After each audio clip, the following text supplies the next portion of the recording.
시사본부. 안녕하십니까. 최영일의 시사본부 시작하겠습니다.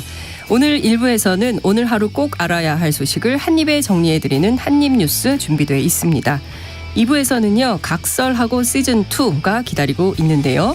어제 이정근 전 민주당 사무부총장이 각종 청탁의 대가로 10억 원대 금품을 받은 혐의로 1심에서 징역 4년 6월을 선고받았습니다. 그런데 이 불길이 윤관석, 이성만 의원 등 민주당 측 인사들에게로 번져가는 양상입니다. 자세한 내용은 장성철 공론센터 소장, 현근택 변호사 두 분과 함께 이야기 나눠보도록 하겠습니다. 이어서 경제본부에서는 최근 3.5%로 동결된 기준금리, 이제는 이게 고점에 온 것인지, 또 이어지는 경기 침체를 언제쯤 벗어날 수 있을지 석병훈 이화여대 경제학과 교수와 함께 살펴보겠습니다. 4월 13일 시사본부 지금 출발합니다.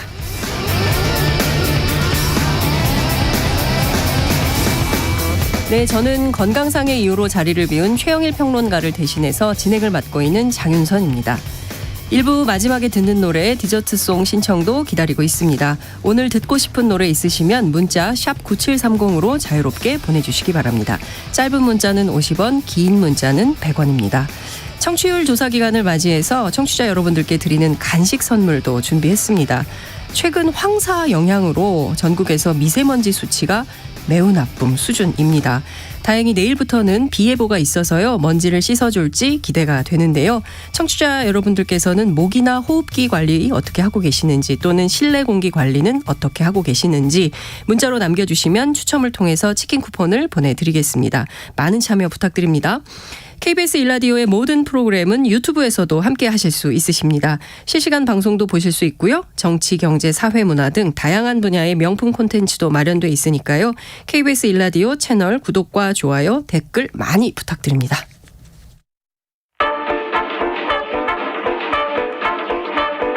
최영일의 시사본부 한입뉴스.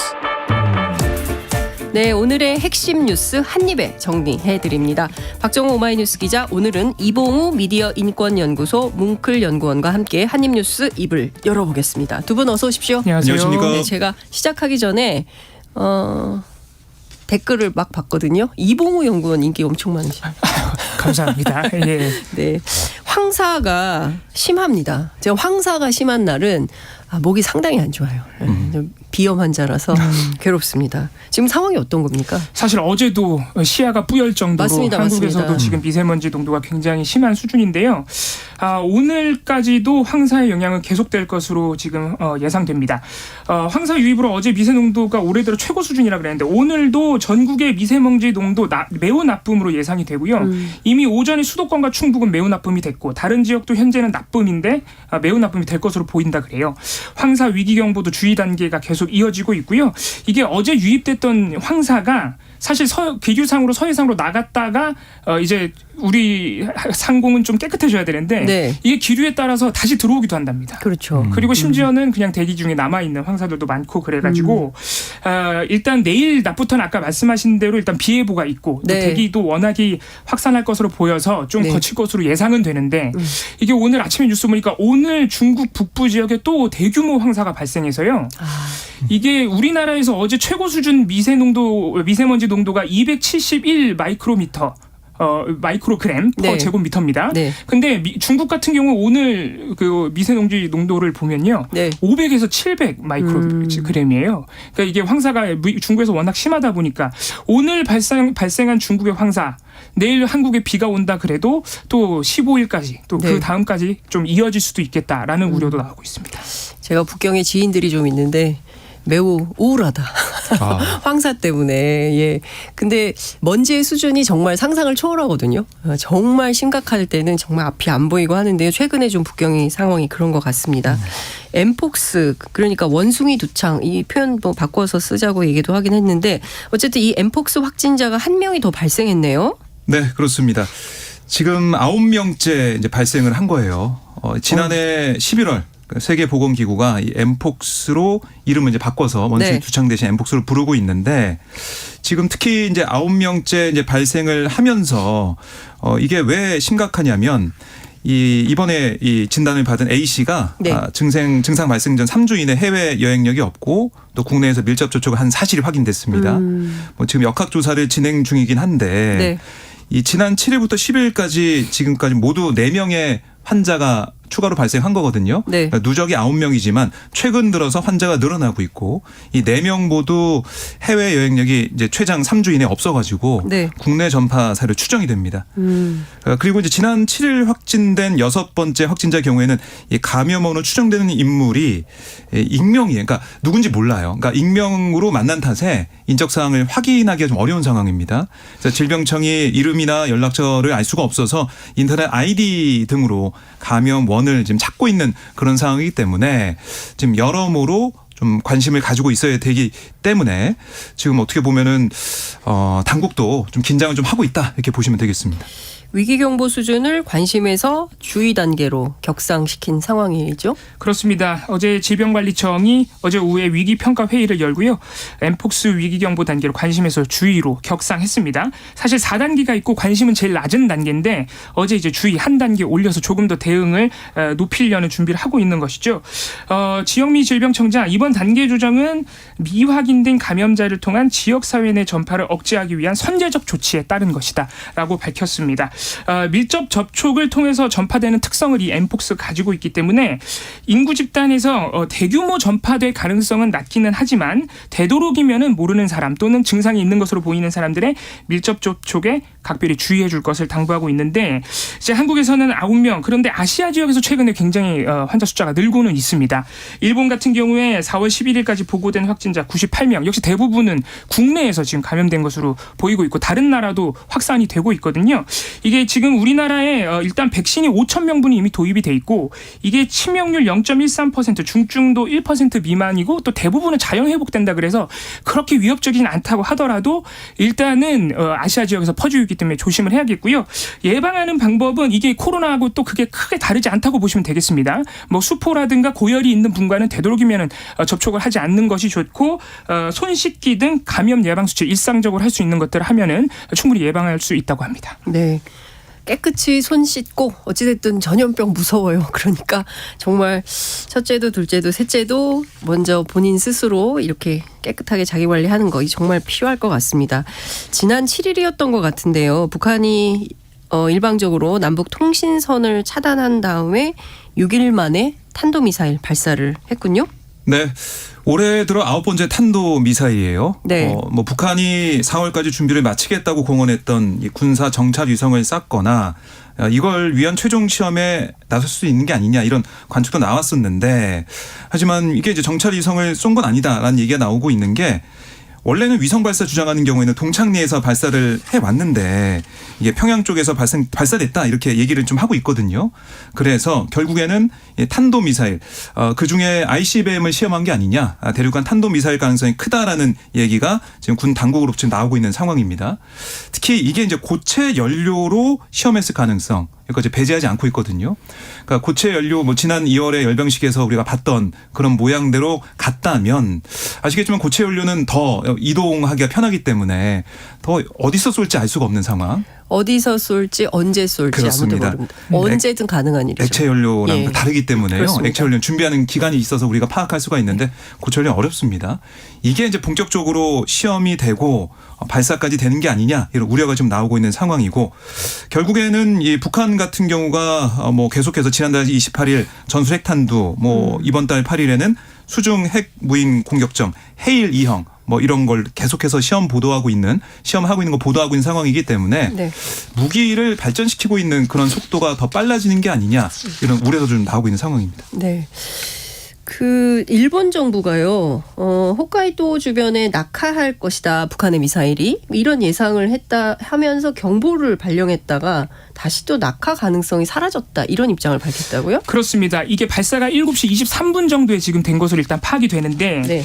일본 같은 경우에 7시 55분 정도에 인공위성으로 지자체 등에 긴급 정보를 전달하는 전국 순시 경보 시스템을 통해서 오전 8시경에 홋카이도 주변에 미사일이 떨어질 수 있다. 즉시 건물 안 또는 지하로 대피하라는 경보를 발령했습니다. 하지만 한 16분 정도 지나서요. 8시 16분 일본 정부가 다시 정보를 확인해 보니 그 홋카이도 주변에 떨어질 가능성은 사라졌고 이미 떨어진 것으로 보인다면서 정정을 했어요. 아무래도 일본 입장에서는 그동안 북한이 탄도미사일 발사를 하면 사실 고각 발사를 해서 되도록이면 동해상에 떨어뜨리곤 했는데 계속해서 정상 각도를 발사할 수 있다는 위협을 해왔고 실제로 또 일본 상공 지나간 적도 있습니다. 그래서 그런 부분이 굉장히 긴장하고 있기 때문에 이번에 지금 한미일 연합 연습 등으로 긴장이 고조된 상황에서 또 이 정상 각도 혹시 발사한 것 아니냐라는 예상을 하다 경보를 발령한 것으로 보이는데 네. 일단은 지금 동해상으로 떨어진 것으로 예상이 되고 있습니다. 그러니까 일본이 이렇게 지금 어떻게 보면은 위기감을 좀 고조시키는 그런 부분들이 있다라는 생각이 드는 게 네. 충분히 파악한 다음에 아니면은 여러 가지 뭐 정보를 뭐 우리한테도 받고 있는 상황이고 네. 파악을 해서 미리 이런 어떻게 뭐 오보를 안 낼 수 있는 상황이 아니었을까라는 생각도 일각에서는 지적을 하더라고요. 그러니까 일본이 사실은 안보문서를 개정해 가지고 네. 이 반격 능력을 네. 보유하는 쪽으로 가고 있기 때문에 네. 그런 방향으로 가기 위한 그러니까 이 전수방위 그러니까 공격받았을 때만 반격하는 게 아니라 미리 이 타격 지점을 파악해가지고 미연에 공격을 하는 사전 공격하는 그런 방향으로 가기 위한 어떻게 보면 좀 북한의 도발을 이용하고 있는 게 아니냐 이런 지적도 일각에서 나오고 있습니다. 사실 북한은 미사일 정보가 많지 않기 때문에 우리랑 이제 지소미아를 통해서 이제 정보를 받는데 이제 뭐 윤석열 정부에서 이거를 많이 풀어줬기 때문에 앞으로는 뭐 실시간으로 받을 수도 있겠습니다만 여하튼 늘 좀 약간 그 기준보다는 좀 더 호들갑을 예, 더 좀 세게 반응하는 한일 양국의 약간 그런 분위기가 있죠. 좀 있죠. 자, 근데 그나저나 지금 남북 관계가 계속 강대강으로 치닫고 있는 상황인데요.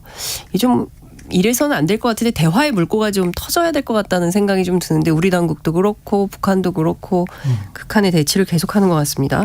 네, 뭐 계속해서 극한의 대치, 그러니까 강대강 대치가 벌어지고 있는 게 네. 서로 주장한 게 다르죠. 북한에서는 우리가 그 연합 훈련 이런 것들을 세게 하니까 그렇습니다. 항공모함도 뭐 부산에 들어오고 이러니까 아니 왜 이렇게 강대강 대치 긴장을 고조시켜야 하면서 대응하는 방안으로 나오고 있는 것이고 우리는 북한의 탄도미사일 도발이 이어지고 있다 보니까 한미 이 동맹 한미 연합 이 훈련과 아니면 대응을 할 수밖에 없다는 얘기를 하고 있는 것이고 그러니까 계속 달리고 있는 거예요. 그러니까 누가 거의 브레이크를 좀 잡아야 되는데 아직 안 보이고 있는 그런 모습이고요. 오늘도 이제 한미일 이 대표들이 북핵 대표들이 유선협의를 통해서 북한의 어떤 도발에도 강력 대응하겠다 이렇게 얘기했고 우리 NSC에서도 강력하게 규탄을 했거든요. 그러니까 누가 브레이크 좀 잡아줄 수 있는 그런 노력이 좀 필요한데 아직까지는 잘 보이지 않는다. 네. 그리고 물론 그러죠. 상대방을 향해서 아니 먼저 좀 도발이나 훈련 이거 좀 자제 좀 해라. 그럼 뭐 평화 쪽으로 갈 수 있는 게 아니냐 이런 얘기를 하고 있는 상황이지만 이게 말로만 안 되잖아요. 그렇습니다. 어떤 행동이 나와야 되는데 아직까지 한미일도 그렇고 북한도 그렇고 어떤 구체적인 행동은 안 보인다. 네. 말로만 핵 포기하면은 우리가 이렇게 해줄게. 경제적으로 잘 살게 해줄게 이렇게 얘기하고 있지만 이게 북한 입장에서는 좀 손에 잡힐 수 있는 그런 약속이겠느냐 이런 얘기를 하고 있는 겁니다. 올해 굉장히 역사적인 해입니다. 그러니까 지금 한미동맹 70주년 이야기하지만 그 전에 정전협정 70주년이기도 하고요. 그리고 올해가 1차 북핵 위기에서 30년이 되는 해예요. 그러니까 한 세대 동안 우리는 이 북핵 위기에 시달리고 있습니다. 역사적으로 육자회담 틀을 통해서 동북아 평화체제를 어떻게 마련할 것이냐라는 논의도 했지만 또 이게 북한이 미국으로부터 체제 안전 보장을 못 받으면 또 핵실험을 하고 계속 이게 되풀이 반복되었던 역사가 있는데 이제는 좀 근본적인 차원에서 뭔가 해법을 마련해야 되지 않나라는 생각이 좀 듭니다. 이게 국제관계에서 정말 중요한 동북아 평화 문제 말이죠. 아이고 답답합니다. 지금 그 도청 의혹 이게 지금 각국 3개가 난립니다. 관련해가지고 우리도 마찬가지로 다른 나라들의 민감한 내용 뭐 이런 것들이 좀 언급이 되면서 이 파장이 좀 계속 가고 있는데 이 업데이트가 좀 필요할 것 같습니다. 지금 어디까지 와 있습니까? 네, 그렇습니다. 지금 사실 한국에서는 한국도 국가안보실이 도청당했기 때문에 도청당했다는 의혹이기 때문에 굉장히 논란인데 다른 정부는 나라도 부인하고 있습니다. 그렇습니다. 예. 다른 나라도 사실 민감하게 지금 반응할 만한 내용들이 상당히 많이 있습니다. 아무래도 한국과 마찬가지로 중심적인 내용이 이번에 유출된 기밀 문서들의 내용이 우크라이나, 러시아의 러시아의 우크라이나 침공 관련 내용들인데 어제 미국 CNN의 보도 등 외신 보도를 보면요. 이 마크 밀리 미 합참의장을 포함한 국방부 수뇌부 보고용으로 준비된 1일 정보 브리핑이라는 자료 안에 보면 미국이 우크라이나 전쟁이 빨리 안 끝날 것이다. 장기간 몇 달간 교착 상태가 이어질 것이라고 예상한 부분이 있다 그래요. 우크라이나가 봄철 대반격을 노리고는 있지만 무기 그리고 방공망이 취약해서 공중전을 러시아가 우위를 가져갈 것이다. 그래서 지상군 가동도 우크라이나가 어렵다라고 좀 회의적으로 판단을 하고 러시아도 최근에 돈바스 지역에서 계속 소모전만 반복하고 있어서 아마 교착 상태가 이어질 것 아니냐라고 예상을 한 부분이 있다 그러는데 이런 내용이 유출됐지만 우크라이나는 어제도 보면은 미국에 대한 지지가 확실하다 그러면서 계획상의 큰 변화를 일단 언급하지 않고 있고 이런 장기전 예상이 이미 잘 알려진 수준이고 러시아도 알고 있는 수준의 유출 내용이다. 이런 분석들도 나옵니다. 문제는 영국, 프랑스, 라트비아 등 나토 국가들이 이 우크라이나에 특수부대를 배치했다는 내용도 이 미국 기밀 유출된 문서에 나와 있습니다. 모두 97명이 있고 영국이 50명으로 가장 많다. 라트비아 17명, 프랑스 15명 등이다라는 기록이 있기 때문에 이게 그동안 우크라이나에 지원은 하지만 병력을 배치하지는 않는다라고 해왔던 미국과 나토의 주장을 나토 국가들의 주장에 반하는 내용이에요. 오히려 러시아의 주장에 일치하는 부분이 있어가지고 이 나라들이 굉장히 민감하게 반응하고 있습니다. 일단 프랑스와 영국 모두 기밀 문서의 내용은 유출된 내용은 굉장히 부정확하다라며 사실관계를 부인했고요. 아랍에미레이트 같은 경우에도 사실 미군이 주둔하고 있는 나라인데 러시아와 가깝다. 이런 내용이 또 이번에 유출된 기밀 문건에 있다 그래서 아랍에미레이트도 완전한 날조다라고 강하게 부정하고 있는데 사실 이런 내용들이 워낙 민감한 내용들이라서 여기에서 언급된 나라들이 맞습니다라고 할 리는 사실 없습니다. 네.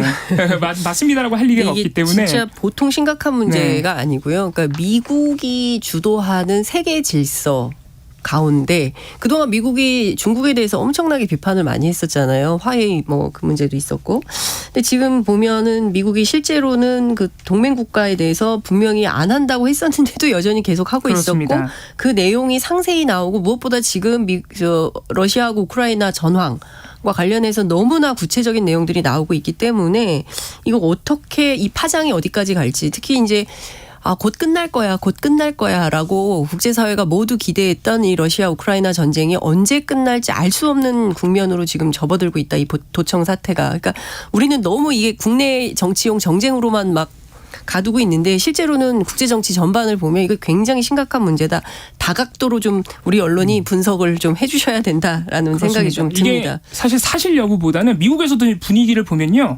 기밀 유출에 따른 안보 위협 상태로 사실 보고 수사를 하고 있거든요. 그렇습니다. 그러니까 사실 여부는 사실 이게 다른 나라들도 다 부인할 수밖에 없는 것이고 미국이 도청을 했다. 심지어는 그게 유출이 됐다. 이 상황 자체가 굉장히 국제적으로 어떤 위기다. 이런 판단이 좀 필요할 것 같습니다. 그래요. 자, 미국 국방장관이 처음으로 공식 입장을 어제 내놨는데요. 어제 외통위에서는 어떤 얘기들이 나온지 이것도 좀 정리를 좀 해주십시오. 네, 이제 박진 외교부 장관이 나와서 이제 답변을 했는데, 네. 정부의 기존 입장과 비슷합니다. 사실 확인 먼저다. 그리고 필요시 조치를 요구할 거고 주권과 국익 차원에서 국민이 납득할 결론이 나오게 노력을 하겠다라고 얘기를 했는데. 미국의 조사를 지켜보고 사실 확인을 해야지 우리가 어떤 대응을 하겠다라는 얘기를 하고 있는 것이고요. 그런데 언급하신 것처럼 미국에서는 사실 이 심각하게 이 사안을 보고 있다라고 하면서 이 유출이 어떻게 되는지 보고 있는 거잖아요. 조사를 하고 있는 거잖아요. 그렇습니다. 미국 국방부나 CIA에서는 이게 기밀 문서가 맞다는 그러니까 기밀 문서 똑같이 100%가 일치되는 거 아니고 중간중간에 위조가 된 일부는 변조가 위조는 됐다. 아니다. 변조가 됐다는 달라진 부분이 있다라는 걸 보고 원래 그 문서와 대조하고 있잖아요. 네. 그런 상황인데 우리 정부에서는 네. 이게 상당수 위조가 됐다. 아니면 사실 확인이 먼저다라고 얘기하고 있어서 좀 더 수동적으로 접근하고 있는 게 아니냐 이런 지적은 나올 수밖에 없는 것이고 어제 김태호 1차장의 이 악의가 없는 도청이다. 그런 도청이다. 악의를 갖고 도청했을 리는 없다. 네, 그런 취지의 얘기를 한 것도 좀 국내적으로 보면 여러 가지 비판을 받고 있는 상황이기 때문에 내용은 부인하고 할 수는 있겠지만 도청이 있었을 가능성 이건 상존하고 남아있는 상황이고 미국도 그 가능성을 크게 보고 있는 그런 모습이기 때문에 여기에 대해서는 우리가 어떤 우리 정부의 입장을 제대로 내는 게 필요한 게 아니냐 이런 얘기는 계속 야권이나 아니면 여론을 통해서 알 수가 있는 상황입니다. 근데 국회에서 어제 외통이 뭐 이제 열리면서 뭐 이러저러한 얘기가 있었는데 어쨌든 지금 김성환 안보실장은 그만뒀기 때문에 뭐 어쩔 수 없다 하더라도 이문희 외교비서관은 출석을 해서 이 유출된 것으로 의혹이 있는 관련된 대화 내용에 대해서는 국민들께 그리고 국회에 확인을 좀 해줄 필요가 있는 거 아닙니까? 그러니까 반차를 냈다면서요. 네, 반차를 써서 민주당에서는 반차 쓰고 도피한 거 아니냐 이런 지적도 도피, 했었는데 네. 그러니까 지금 어떻게 보면은 지금 공무원으로 있기 때문에 네. 여기에 대해서는 책임 있게 얘기를 해주는 게 국민들의 의혹을 해소하는데 나았을 텐데 이 뻔히 이제 보이는 거 아니겠습니까? 딱 이날 반차를 쓰고 사라졌다. 이거는 여기 나오지 않기 위해서 어디 뭐 간 거 아니냐는 얘기가 나올 수밖에 없죠. 네. 국회를 존중해야죠. 사실 여부에 대해서 사실 말이 바뀌는 부분도 좀 있습니다. 그러니까요. 예. 자, 교통 상황 알아보기 전에 문자 많이 주셔서요. 살펴보겠습니다. 6110님께서 주셨습니다. 오늘도 황사가 포항도시를 진하게 덮고 있습니다. 저는 자전거로 출퇴근을 하는데요. 황사가 심한 날은 마스크를 2개로 겹쳐서 쓰고 있습니다. 답답하지만 자전거도 타고 건강 지키려고 몸부림을 칩니다 하셨습니다. 와, 마스크 2개 겹쳐서 쓰시면 진짜 숨쉬기가 쉽지 않으실 것 같은데 하여튼 화이팅입니다. 네. 4301님께서도 주셨어요. 저는 전화 상담을 하는 일을 하는데요. 평소에도 목을 많이 써서 그런지 황사 때문에 더 목이 칼칼합니다. 아, 저도요. 예. 배즙이나 도라지청 같은 따뜻한 차를 수시로 마시고 있어요 하셨습니다. 장윤선 기자님도 따뜻한 차 많이 드세요 하셨습니다. 네. 커피 대신 차를 마시는 게 좋을 것 같아요. 근데 커피를 너무 많이 마셔서 하여튼 조심하겠습니다. 치킨 쿠폰 보내드리겠고요. 황사 시즌 건강관리법 나만의 공기청정 노하우 보내주십시오. 샵 9730으로 보내주시면 되고요. 짧은 문자는 50원, 긴 문자는 100원입니다. 이 시간 교통 상황 알아보겠습니다. 임초희 리포터 나와주십시오. 네, 이 시각 교통정보입니다. 서울 양양고속도로 양양 방향으로 평소보다 정체입니다. 남양주 요금소부터 서종 부근까지 속도 내기 답답하고요. 광주 원주고속도로 원주 방향으로도 초월터널 일대 많이 밀리고 있습니다. 영동고속도로는 인천 방향으로 부곡에서 작업 중입니다. 북수원부터 6km 구간 밀리고요. 경부고속도로 부산 방향은 한남나들목에서 서초 또 남사 부근에서 많이 막히는데 남사 일대 5차로가 작업으로 막혀 있어서입니다. 논산 천안고속도로 논산 방향은 남풍새 호정일교부터 정체가 극심합니다. 차량터널 입구 2차로에서 작업하고 있어서고요. 반대 천안 방향은 정안나들목부터 차량터널까지 많이 밀립니다. 서울 시내는 올림픽대로 공항 쪽으로 암사대교 부근 3, 4차로가 작업으로 차단되다 보니까 아침부터 내내 정체가 되고 있습니다. 이후에는 반포대교 앞두고 더딘 흐름 보이고요. 여의이교 부근 4차로에는 고장난 차가 있어서 차로 변경 잘하셔야겠습니다. KBS 교통정보센터에서 임초희였습니다.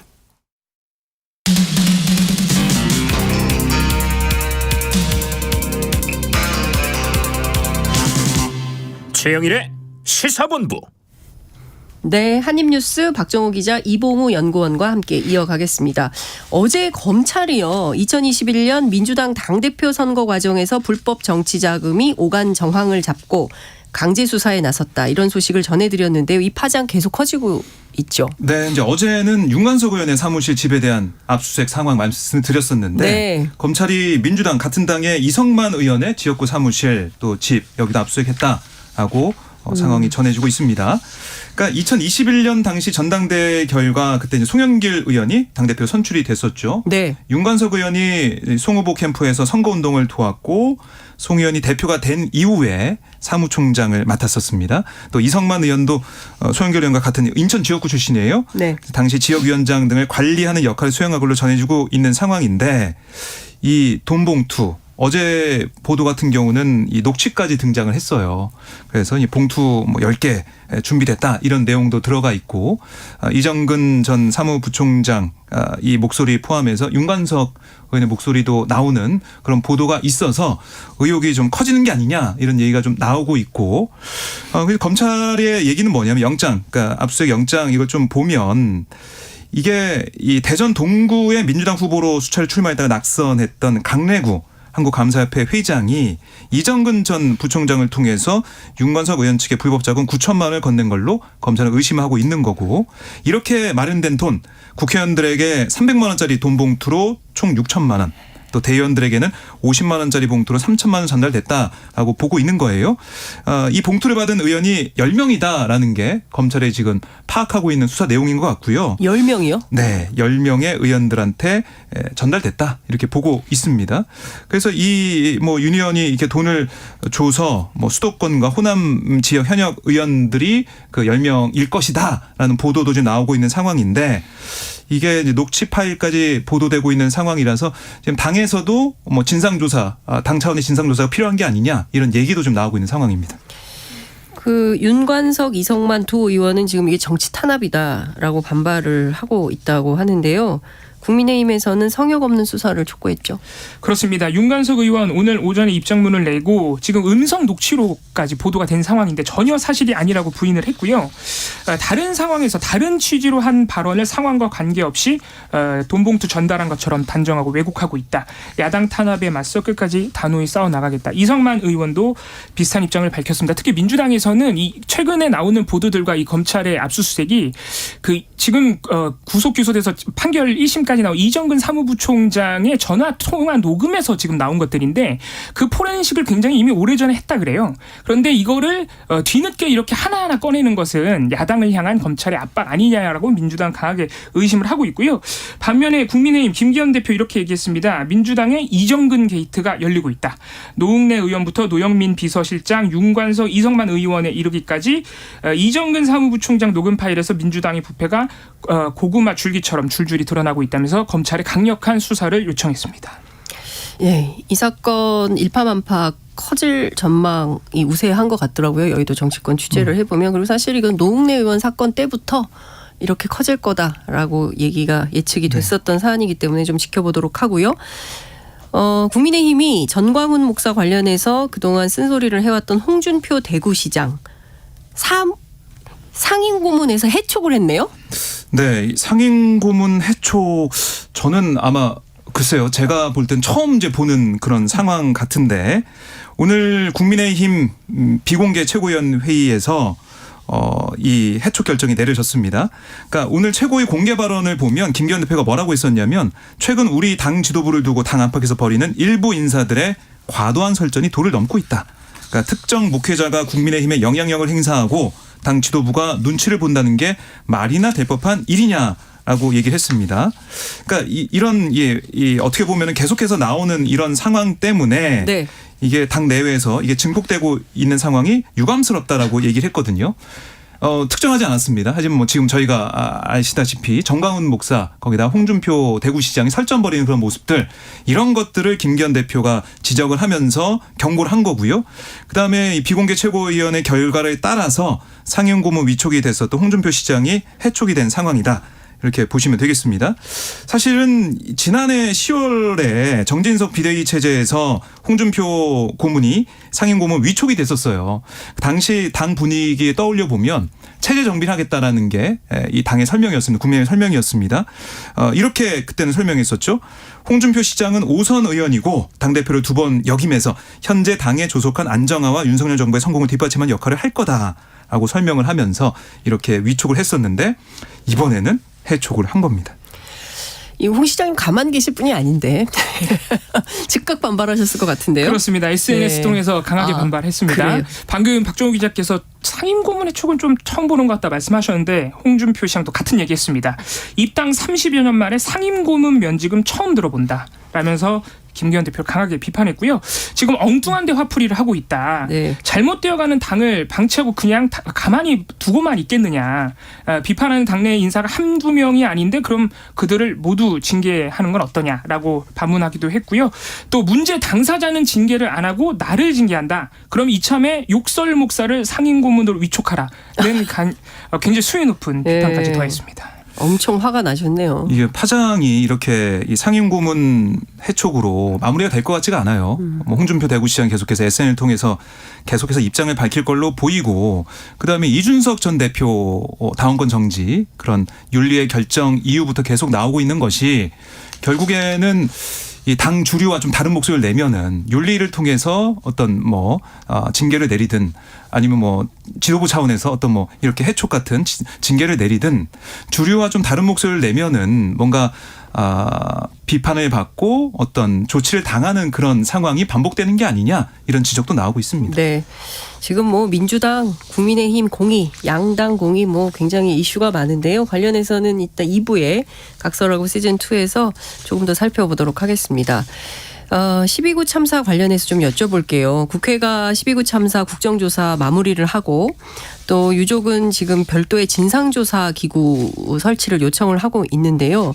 국회에서 응답을 했습니까? 그렇습니다. 어제 야 3당이 유가족 협의회와 함께 공동으로 간담회를 열어서요. 12구 이태원 참사 진상규명 특별법을 다음 주 중으로 발의하기로 선언을 했습니다. 진상규명과 재발방지를 위한 특별조사위원회 구성이 아무래도 이 특별법의 핵심이 될 것으로 보이고요. 이 특별조사위원회는 활동기한 1년에 연장 6개월 가능하고 이 조사보고서 작성 기간까지 하면 최장 1년 9개월 활동하는 것으로 일단 발의를 할 것으로 보입니다. 이 외에도 피해구제 심의위원회 구성하고요. 추모사업, 추모공원 조성하거나 추모기념관 그리고 추모제 개최까지 포함한 추모사업, 재단 설립 지원 등도 아마 이 특별법에 포함될 것으로 보이고 있습니다. 사실 여당에서는 이미 국정조사도 했는데 별게 나온 게 없다. 수사도 끝나지 않았냐는 입장이라서 이 특별법에 굉장히 좀 저하고 있는 상황이지만 여전히 유족들은 참사 당시에 설명되었을 부분들이 여전히 유족한테 설명이 없다.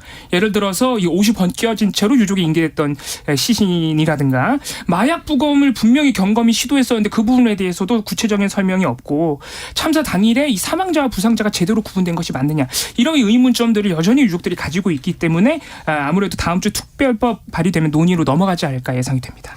이 사회적 참사와 관련해서는 그 엄마들이나 아버님들이 얼마나 기가 막히겠습니까?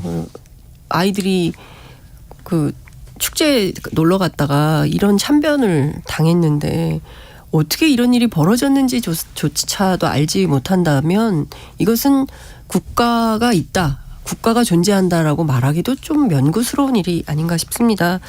어쨌든 이 와중에 서울시가 서울광장 분향소를 유족 분향소 설치와 관련해서 유족에게 2,900만 원 변상금을 요구했다. 무슨 얘기입니까? 네, 공유재산인 서울광장에 대한 사용료를 부과한다 이런 얘기예요.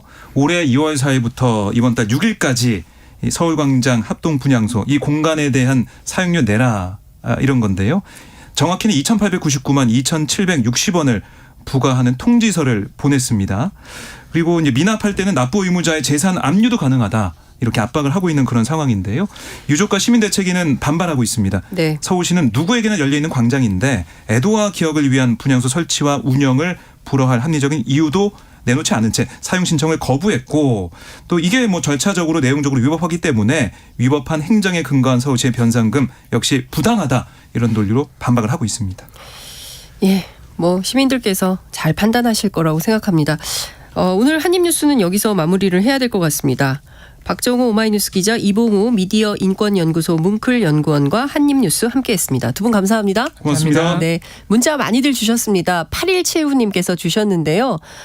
오후 3시부터 4시간 어린이집 연장반 교사로 근무하고 있는데요. 복도에 미세먼지 상태를 알려주는 표시등이 있어요. 그래요. 3, 4살 아기들이 거기에 빨간불이 들어오면 미세먼지 이따가 집에 갈 때 놀이터에서 놀면 안 되죠? 라고 말을 합니다. 아유, 들을 때마다 마음이 짠해요 하셨어요. 지속 가능한 삶을 영위할 수 있도록 어른들이 더 노력해야 될 것 같습니다. 라고 말씀 주셨습니다. 너무 공감합니다. 어머, 애기들이 이런 말을 하는군요. 이 밖에도 5257님, 2111님, 7484님, 7130님께도 치킨 쿠폰 보내드리겠습니다. 오늘의 디저트송 발표하겠습니다. 8436님께서 주셨습니다. 황사 시즌 면역력을 높이기 위해서 비타민이 필요합니다. 박학기의 비타민 디저트송으로 신청합니다. 주셨습니다. 저는 입으로 다시 돌아오겠습니다. 계속 계셔주세요. 아카시아 달콤한 향기 부드러운 바람 우릴 감싸주고 함께 걸어왔던 시간들 그림 같은 예쁜 날들 여우비 내리던 여름 하늘을 구르던 너의 웃음처럼 너는 나의 사랑 너는 나의 요정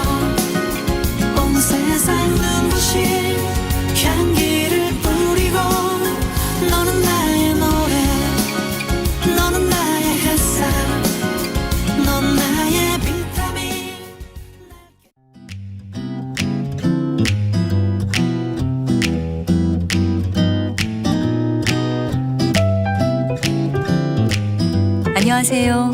바른말 고운말입니다. 우리말 동사 가운데 땜하다가 있습니다. 땜하다는 크게 두 가지 뜻으로 나눠서 생각할 수 있는데요. 금이 가거나 뚫어진 데를 때우거나 잘못된 일을 그때그때 필요에 따라 임시 변통으로 고치다란 뜻으로 땜질하다의 뜻이 있고요. 또 하나, 어떤 애군을 넘기거나 다른 고생으로 대신 겪다의 뜻도 있습니다. 오늘 말씀드리려고 하는 건 두 번째 뜻과 관련된 내용입니다. 모질고 사나운 운수를 액이라고 하는데요. 그 뒤에 땜이 붙은 액땜은 앞으로 닥쳐올 액을 다른 가벼운 곤란으로 미리 겪음으로써 무사히 넘김을 뜻합니다. 이것은 액대움이라는 말의 준말인데요. 보통 지갑을 잃어버렸을 때 지갑 잃어버린 일을 액대만 셈으로 친다라고 하면 앞으로 닥쳐올 불행을 이 지갑 잃어버린 것으로 미리 넘긴다고 생각하는 것이죠. 실제로 안 좋은 일이 생겼을 때 너무 걱정하고 괴로워하기보다는 그 일보다 더 큰 일이 생기지 않은 것에 감사하고 또 그 일을 계기로 스스로 좀 더 조심하려는 마음을 가지게 된다면 전화위복으로도 볼 수 있을 것 같습니다. 액땜과 비슷한 의미로 숫땜이라는 것도 있습니다. 이것은 앞으로 닥쳐올 나쁜 운수를 미리 다른 고난을 겪어서 대신함을 뜻합니다. 또 꿈에서 본 굳은 조짐을 현실로 겪어서 때우는 일을 꿈땜이라고 하는데요. 어젯밤 꿈이 뒤숭숭하더니 이게 꿈땜인가 보다 이렇게 말할 수 있습니다. 바른말 고운말 아나운서 변희영이었습니다.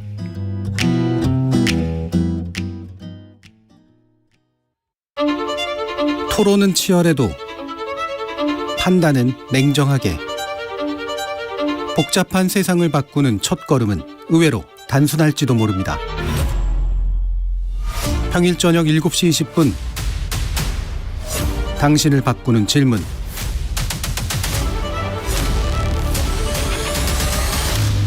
KBS 열린 토론.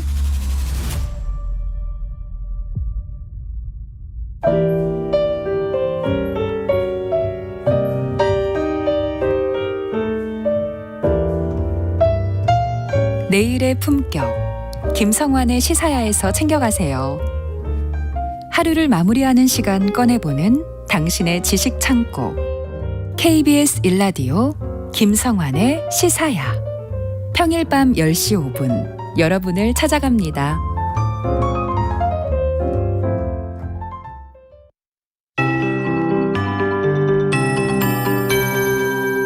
KBS 58분 날씨. 오늘도 나오실 때 보건용 황사 마스크를 착용하시는 게 좋겠습니다. 남해안과 제주도는 어제보다 상황이 좀 나아졌고 부산, 울산은 공기질 보통 단계를 회복한 곳도 있는데요. 하지만 그 밖의 지역은 미세먼지 농도 매우 나쁜 단계를 유지하면서 대부분 미세먼지 경보가 내려져 있습니다. 중부지방의 먼지 농도는 세제곱미터당 200 마이크로그램 이상으로 평소보다 5배 정도 공기가 탁합니다. 내일 오후부터 황사의 영향권에서 벗어나겠고요. 차차 비가 내리며 공기가 깨끗해지겠습니다. 오늘 낮 기온은 어제보다 1도에서 5도가량 높아 따뜻하겠습니다. 서울과 부산이 20도, 대전 23도, 강릉, 광주 24도 안팎까지 오를 텐데요. 밤이 되면 쌀쌀해지는 일교차에는 유의하셔야겠습니다. 강원 영동엔 오후까지 순간풍속 초속 15m 이상의 강풍이 불겠습니다. 여기에 대기도 많이 메말라서 불씨관리 철저히 해주셔야겠습니다. 내일과 모레는 남부와 제주도를 중심으로 비 소식이 있습니다. 특히 내일 오후에 강하고 요란한 비가 집중되면서 남해안과 제주도에 20에서 60, 제주 남부는 80mm 이상, 제주 산지에 120mm가 넘게 내리겠고요. 토요일엔 전국으로 비가 확대한 뒤 낮 동안 대부분 그치겠습니다. 지금 서울의 기온은 15.7도입니다. 박다효입니다.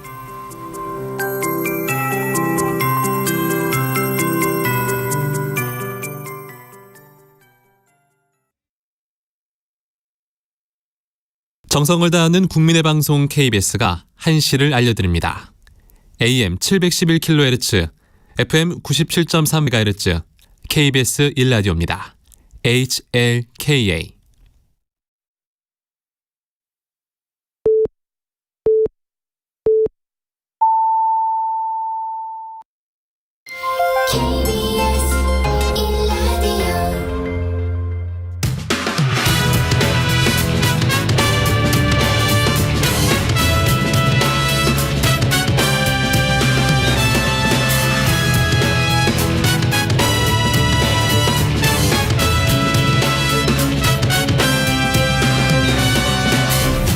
KBS 1라디오 최영일의 시사본부.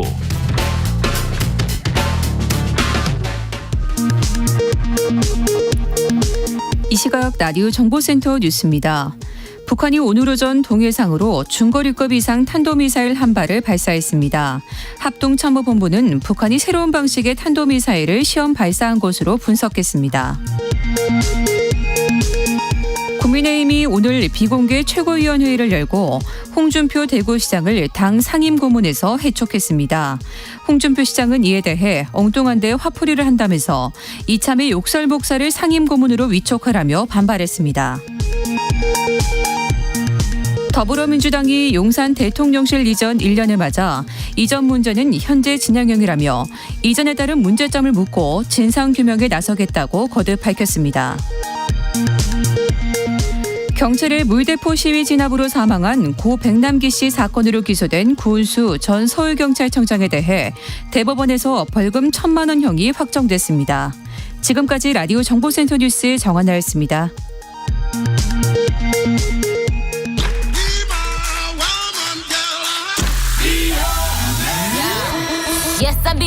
인터넷에서 화제가 된 뉴스를 다뤄보는 스트릿 뉴스 파이터 시간입니다. 오늘도 조현정 시사평론가와 함께하겠습니다. 어서 오십시오. 네, 안녕하세요. 네, 9살 배승아 양이 억울하게 세상을 떠난 지가 며칠 되지도 않고 네. 저희도 이 소식 전해드렸는데 또 스쿨존에서 만취 운전자가 있었군요. 정말 참담한 소식인데요. 지난 11일 광주에서 만취 상태로 운전을 하던 20대가 어린이 보호구역인데 시속 90km가 넘는 속도로 달리다가 붙잡혔습니다. 심지어 지난해 5월에 이미 음주운전으로 면허가 취소된 사람이었거든요. 그러니까 무면허 상태로 운전을 한 거고. 이 사람 이래도 됩니까? 정말 기가 막힌 상황인 건데 만취 상태로 운전하다가 경찰차를 발견한 거예요. 그래서 갑자기 중앙선을 넘어서 빠르게 질주한 거고 혈중 알코올 농도가 무려 0.258%가 나왔습니다. 면허 취소 기준보다 3배가량 높은 수치였고요. 배승아 양이 참변을 당한 지 나흘 만의 일이었습니다. 지난 8일 경기도 하남에서는 3명의 아이를 둔 40대 가장이 떡볶이 배달에 나섰다가 음주운전에 차량에 치여서 숨지는 일도 있었고요. 이외에도 음주 사고가 몇 건이나 계속 또 소식이 들려오는 그런 실정입니다. 배승아 양이 부모님이 원래 이런 사고 잘 아이 이름 안 밝히는데 밝힌 이유는 네. 다시는 이런 일이 발생해서는 안 된다라는 차원에서 사회의 어떤 경각심을 불러일으키는 표현까지 하셨는데 결국 또 이런 일이 벌어졌습니다. 정말 계속 강조를 해도 소용이 없나 이런 자괴감도 드네요. 그 실명을 밝히는 그 심정은 또 오죽하시겠어요. 그러니까요. 지금 인터넷 커뮤니티에 상습 음주운전자가 하소연하는 글을 올렸어요. 이게 네. 무슨 내용입니까? 그러니까 이게 온라인 커뮤니티 중에 음주 구제 카페라는 곳이 있어요. 이 뭐예요? 그러니까 거기가 음주운전으로 처벌받고 면허가 취소되거나 정지된 사람들이 모여서 자신의 경험을 나누는 그런 커뮤니티입니다. 그런데 여기에 올라온 원글을 또 퍼날라서 음주 구제 카페에 올라온 어느 음주운전자의 글이다라는 제목으로 공유가 널리 된 거죠. 그래서 이 원글을 올린 글쓴이가 A씨라고 제가 소개를 해드리면 이 A씨는 결국에 음주운전을 했던 전력이 있는 사람인 거죠. 자신이 음주운전 적발만 3번째라고 소개를 합니다. 그러면서 매년 봄, 여름, 가을, 겨울 캠핑 즐기고 오토바이 타면서 드라이브를 즐겼는데 이젠 하지 못하니 집사람도 화가 났는지 집 나가라고 하네요. 라면서 자신의 처지를 한탄하고요. 경험이라고 생각하고 잘 이겨냅시다. 이런 식의 글들이 있었습니다. 그러니까 이 원글을 퍼날라서 다른 사람들이 이것 좀 보십시오. 정신 못 차립니다. 이렇게 또 공유가 되고 있는 거예요. 문매를 맡고 있는데 지금 캠핑이 문제냐. 캠핑 못 가서 아내가 화가 났겠냐. 답도 없는 음주운전 3진 아웃. 면허 절대 못 살린다. 안 된다. 등등의 비판이 이어지고 있습니다. 이게 용납할 수 없는 범죄죠. 이게 술을 마시고 운전해서는 안 된다라는 것은 상식이고 우리 아이들도 다 아는데 이런 행동을 해놓고 마치 이게 아무런 문제 없는 것처럼 하는 행태 용서가 안 되죠. 심각합니다. 자, 반면에 자신의 임대 수익을 포기하고 동네 어린이들을 위한 통학로를 내어주는 천사 같은 어른도 계시다면서요? 네, 이런 분들도 있었습니다. 화제의 인물은 전북 전주 인우동에서 과일 가게를 운영하는 박주현 씨 부부인데요. 네. 이 박 씨가 운영하는 상가 건물에는 그 양쪽에 과일 가게와 야채 가게 사이에 기다란 의문의 통로가 있어요. 그러니까 여기가 통학로로 쓰이고 있는 겁니다. 네. 인근 대단지 아파트에 사는 아이들이 대부분 이 통로를 통과해서 초등학교로 가게 되는 건데요. 그런 골목길들이 있죠. 네. 예. 근데 원래 학교로 가려면 삥 돌아가야 되는데. 지름길. 네. 예. 근데 이게 엄연히 사유재산이에요. 이 박주현 씨 부부의 사유재산인데 10년 전에 원래는 여기를 또 공사를 해서 다르게 쓰려고 했던 건데 공사 때문에 이제 쇠파이프를 둘러놨더니 아이들이 쇠파이프 아래로 기어가기 시작한 거예요. 지름길을 위험합니다. 가려고. 네. 그래서 이걸 보고 보통은 이제 아예 막아버리든가 할 텐데 이 박 씨 부부는 아예 그냥 아이들을 위해서 내어주기로 한 거예요. 통로에 아예 표말까지 붙여서 인후초등학교 가는 길, 아파트 가는 길 이렇게 방향으로 표말까지 붙여서 아이들이 맘 편히 오가도록 했습니다. 아유, 정말 고마운 박주현 씨입니다. 네, 이게 말이 그렇지. 칭찬합니다. 원래대로 공사해서 세주면 그러니까요. 매달 100만 원은 받을 수 있는 규모거든요. 대단하신 분입니다. 그러게요. 이렇게 또 선한 분들이 있어서 세상은 또 잘 돌아가는 그런 것 같기도 합니다. 네. 숨은 영웅이 또 있네요. 강릉산불로 소실 위기에 처했던 700년 역사의 명승지 경포대. 여기가 베테랑 소방관들의 헌신 덕분에 큰 피해를 입지 않았다. 어휴. 박수 보냅니다. 네, 이상호 강원소방본부 환동의 특수대응단 1기동대장인데요. 네. 30년 경력의 베테랑입니다. 원래 이때 비번이었대요. 밤샘 근무를 한 뒤에 비번이었던 날인데 단체 대화방으로 산불 소식을 접했고 이 상황을 보니까 이 베테랑 경력으로 경포 일대가 다 타버리겠다라고 직감을 한 거죠. 그래서 비번임에도 불구하고 자신의 승용차를 몰고 경포대로 향합니다. 그리고 산불 확산 지점을 예측해서 그걸 대원들과 공유한 뒤에 본격적인 진화에 나섭니다. 그렇게 모인 1기동대원 10여 명이 경포대 누각 근처에서 주변에 물을 뿌리기 시작을 했는데 불씨를 차단하기 위해서 안간힘을 쓴 거죠. 여기서 또 한 가지 큰 역할을 한 게 비상소화 장치함입니다. 숭례문 화재 이후에 경포대 주변에도 이런 비상소화 장치가 설치된 건데 왜 생각해 보시면은 이렇게 불이 났을 때 모든 인력과 장비가 다 주부를 따라서 투입이 되기 때문에 사실 이때 경포대는 좀 우선순위에서 밀릴 수 있었거든요. 그런데 이상호 대장의 판단과 행동 그리고 미리 설치해둔 이 비상소화 장치로 극적으로 대비를 할 수 있었던 소식입니다. 참 감사합니다. 너무 감사합니다.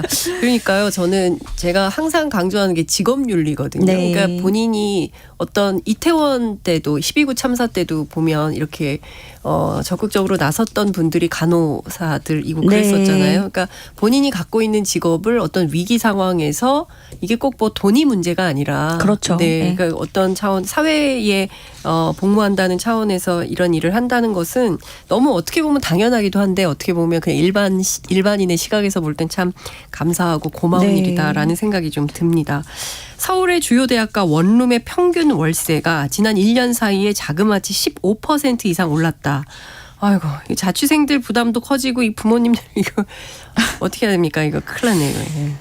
거의 60만 원이 넘게 나오니까 한 달에요? 네, 정말 등골이 휘는 수준이다라는 생각이 드는데 이게 부동산 정보 플랫폼에 등록된 서울 주요 대학가 보증금 1,000만 원 기준 전용 네. 면적 33제곱미터 이하 원룸 기준입니다.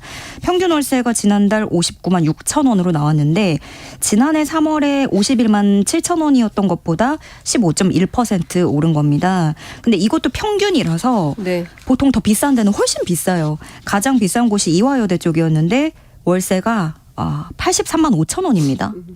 그 지난해와 비교하면 38.8%나 상승했고요. 그다음이 연세대 주변 69만 5천 원. 신촌이 비싸군요. 네. 중앙대와 한양대 인근도 65만 5천 원으로 뒤를 이었습니다. 1년 사이에 월세가 30% 이상 오른 대학가가 중앙대, 이화여대, 한양대 순이었는데 중앙대는 지난해보다 44.6%나 상승을 했어요. 그러니까 물론 떨어진 곳들도 뭐 간혹 있었습니다. 뭐 서울대라든가 성균관대 주변 지역은 소폭 하락을 했는데 이제 전반적으로 이렇게 월세가 오르게 된 거는 아무래도 지금 또 전세 기피 현상, 전세 대출에 대한 그런 문제점. 그래서 월세로 가는 월세 선호 현상이 조금 더 월세 가격을 더 올리는 그런 현상을 보이고 있고요. 이걸 보면 그야말로 이거 정말 서울에 유학 보내는 수준인 거잖아요. 옛날에 했던 말처럼 이 비용이 유학 수준이 돼버렸는데 지금 지방 출신 학생들 부담이 더 가중되고 있는 모습입니다. 그러니까 이게 진짜 이 대학과 관련해가지고 다양한 정부 정책이 대책이 좀 필요한데 지역 같은 경우에는 뭐 지방대 소멸 문제 네. 때문에 벚꽃 피는 순서대로 대학이 망한다라는 얘기도 있을 정도로 지역에선 또 이런 것이 굉장히 빈대도 많고 그렇다고 네. 하고 서울은 또 이렇게 굉장히 비싸고 그러니까 이게 지역 양극화 문제를 어떻게 해결할 건지 사실은 정쟁을 할 게 아니라 이런 정책 대안을 우리 정치가 내놔야 네. 됩니다. 도대체 아유 죄송합니다. 네. 그냥 이런 게 필요해요. 네, 필요합니다. 네, 오늘 말씀은 여기까지 드려야 될 것 같습니다. 네, 알겠습니다. 네, 감사합니다. 네, 고맙습니다. 네, 지금까지 조현정 시사평론가와 함께했습니다.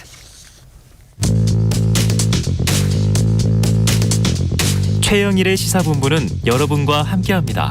짧은 문자 50원, 긴 문자 100원이 드는 샵 9730. 라디오 어플 콩과 유튜브는 무료로 참여하실 수 있습니다.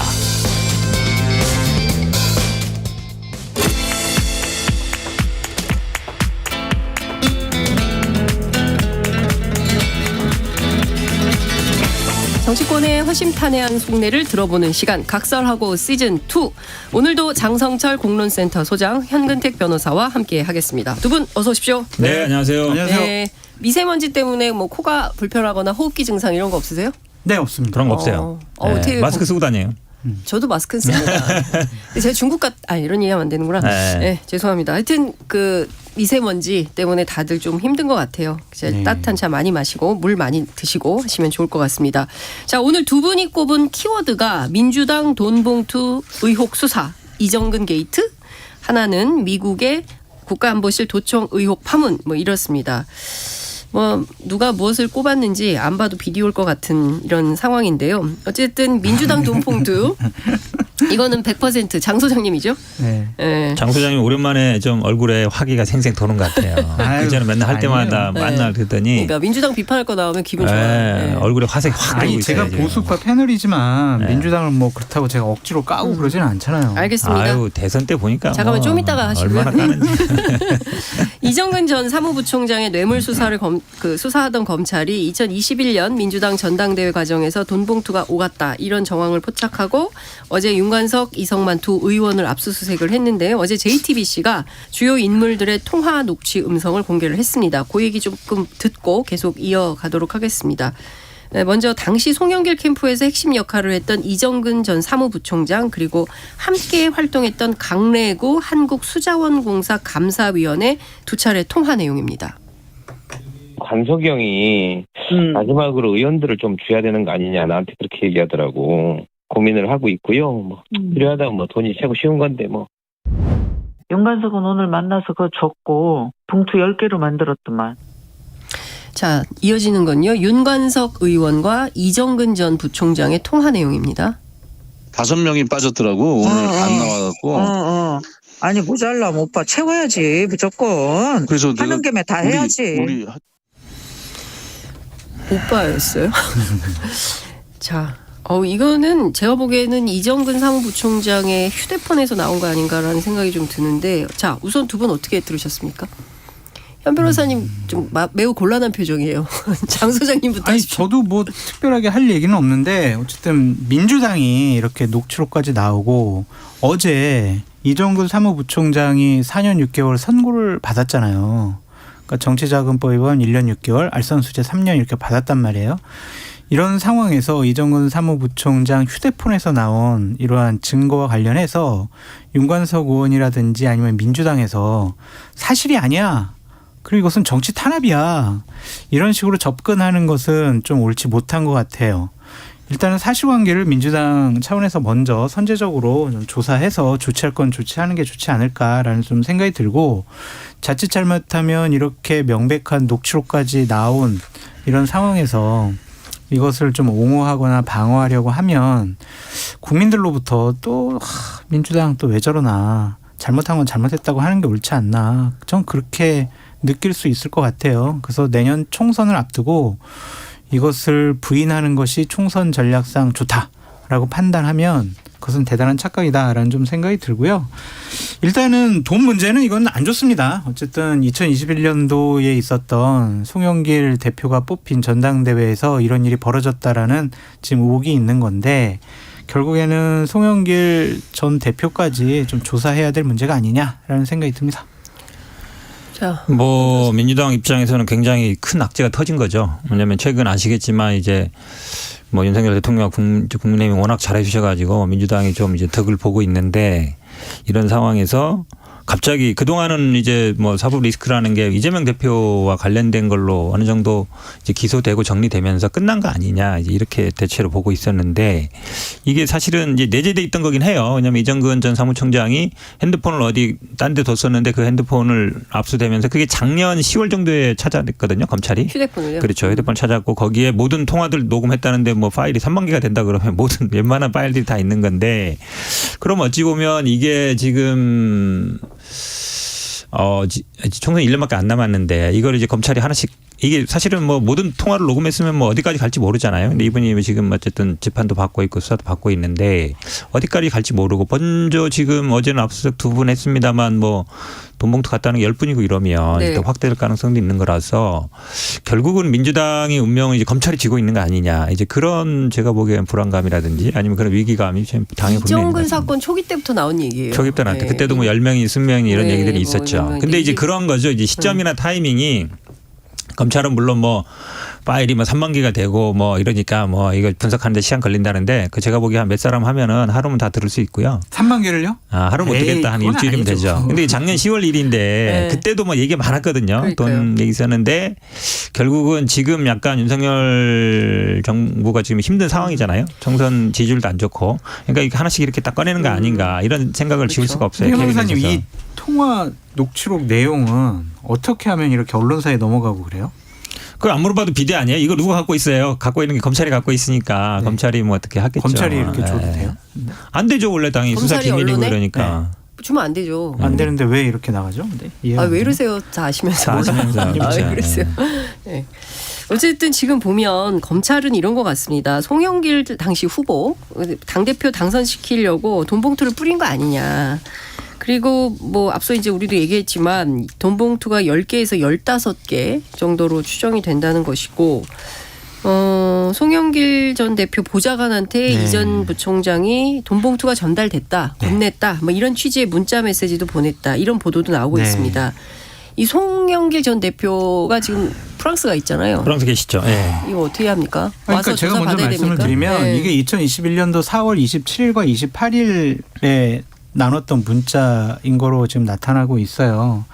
그러니까 보도에 따르면 10개의 봉투가 전달된 것으로 추정되는 27일 날 이정근 전 사무부총장은 윤 의원을 만났고 몇 시간 뒤에 송 전 대표의 보좌관 박모 씨에게 윤 전달했음이라는 텔레그램 메신저를 보냈다라는 것이고요. 이튿날인 28일에도 이정근 전 사무부총장은 박 씨에게 그 보좌관이죠. 윤 잘 전달이라고 짧은 메시지를 보낸 것으로 파악됐다. 결국엔 이렇게 전달을 했다라는 내용이 돈봉투다. 그런 취지로 지금 검찰은 이해하고 있는 것으로 보여집니다. 그렇다면은 보좌관 당시 전당대회 때 보좌관에게 이런 문자를 보냈다라는 것은 송영길 대표가 몰랐을 리가 없다. 이러한 중요한 문제를 그냥 보좌관 차원에서 처리했을까. 그런 차원에서 송영길 대표도 결국에는 조사받아야 되는 거 아니냐. 그런 생각을 하게 되는 거죠.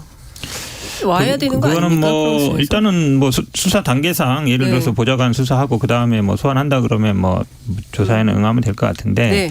근데 이런 문제가 있어요. 저는 사실은 지난번 전당대 때도 계속 이제 민주당의 문제 고질적인 문제로 대의원제 폐지를 저는 항상 얘기하고 있는데 왜냐하면 이 당시는 대의원 비율이 45%였거든요. 근데 대의원은 15,000명. 그 당시 아마 당원은 한 80만 명. 이러면 대의원 한 표가 당원 한 80표 가치가 있어요. 이거 없애야 되겠네요. 없애야 돼요. 지금은 대의원 비율이 30%로 줄었어요. 30% 줄었지만 당원은 더 늘었거든요. 한 120만으로. 그래도 대의원 한 표가 한 당원 한 50표, 60표 가치가 있어요. 표의 등가성이 없네요. 여기는. 없죠. 그러면 어떤 문제가 생기냐면 대의원 임명을 선출이 아니라 임명을 해요. 현역 의원들이. 그러면 대의원 한 50명, 60명이면 당원 한 2,000명, 3,000명을 갖고 있는 건 마찬가지예요. 근데 대의원 투표율은 굉장히 높거든요. 8, 90% 돼요. 근데 당원 투표율은 한 4, 50%밖에 안 돼요.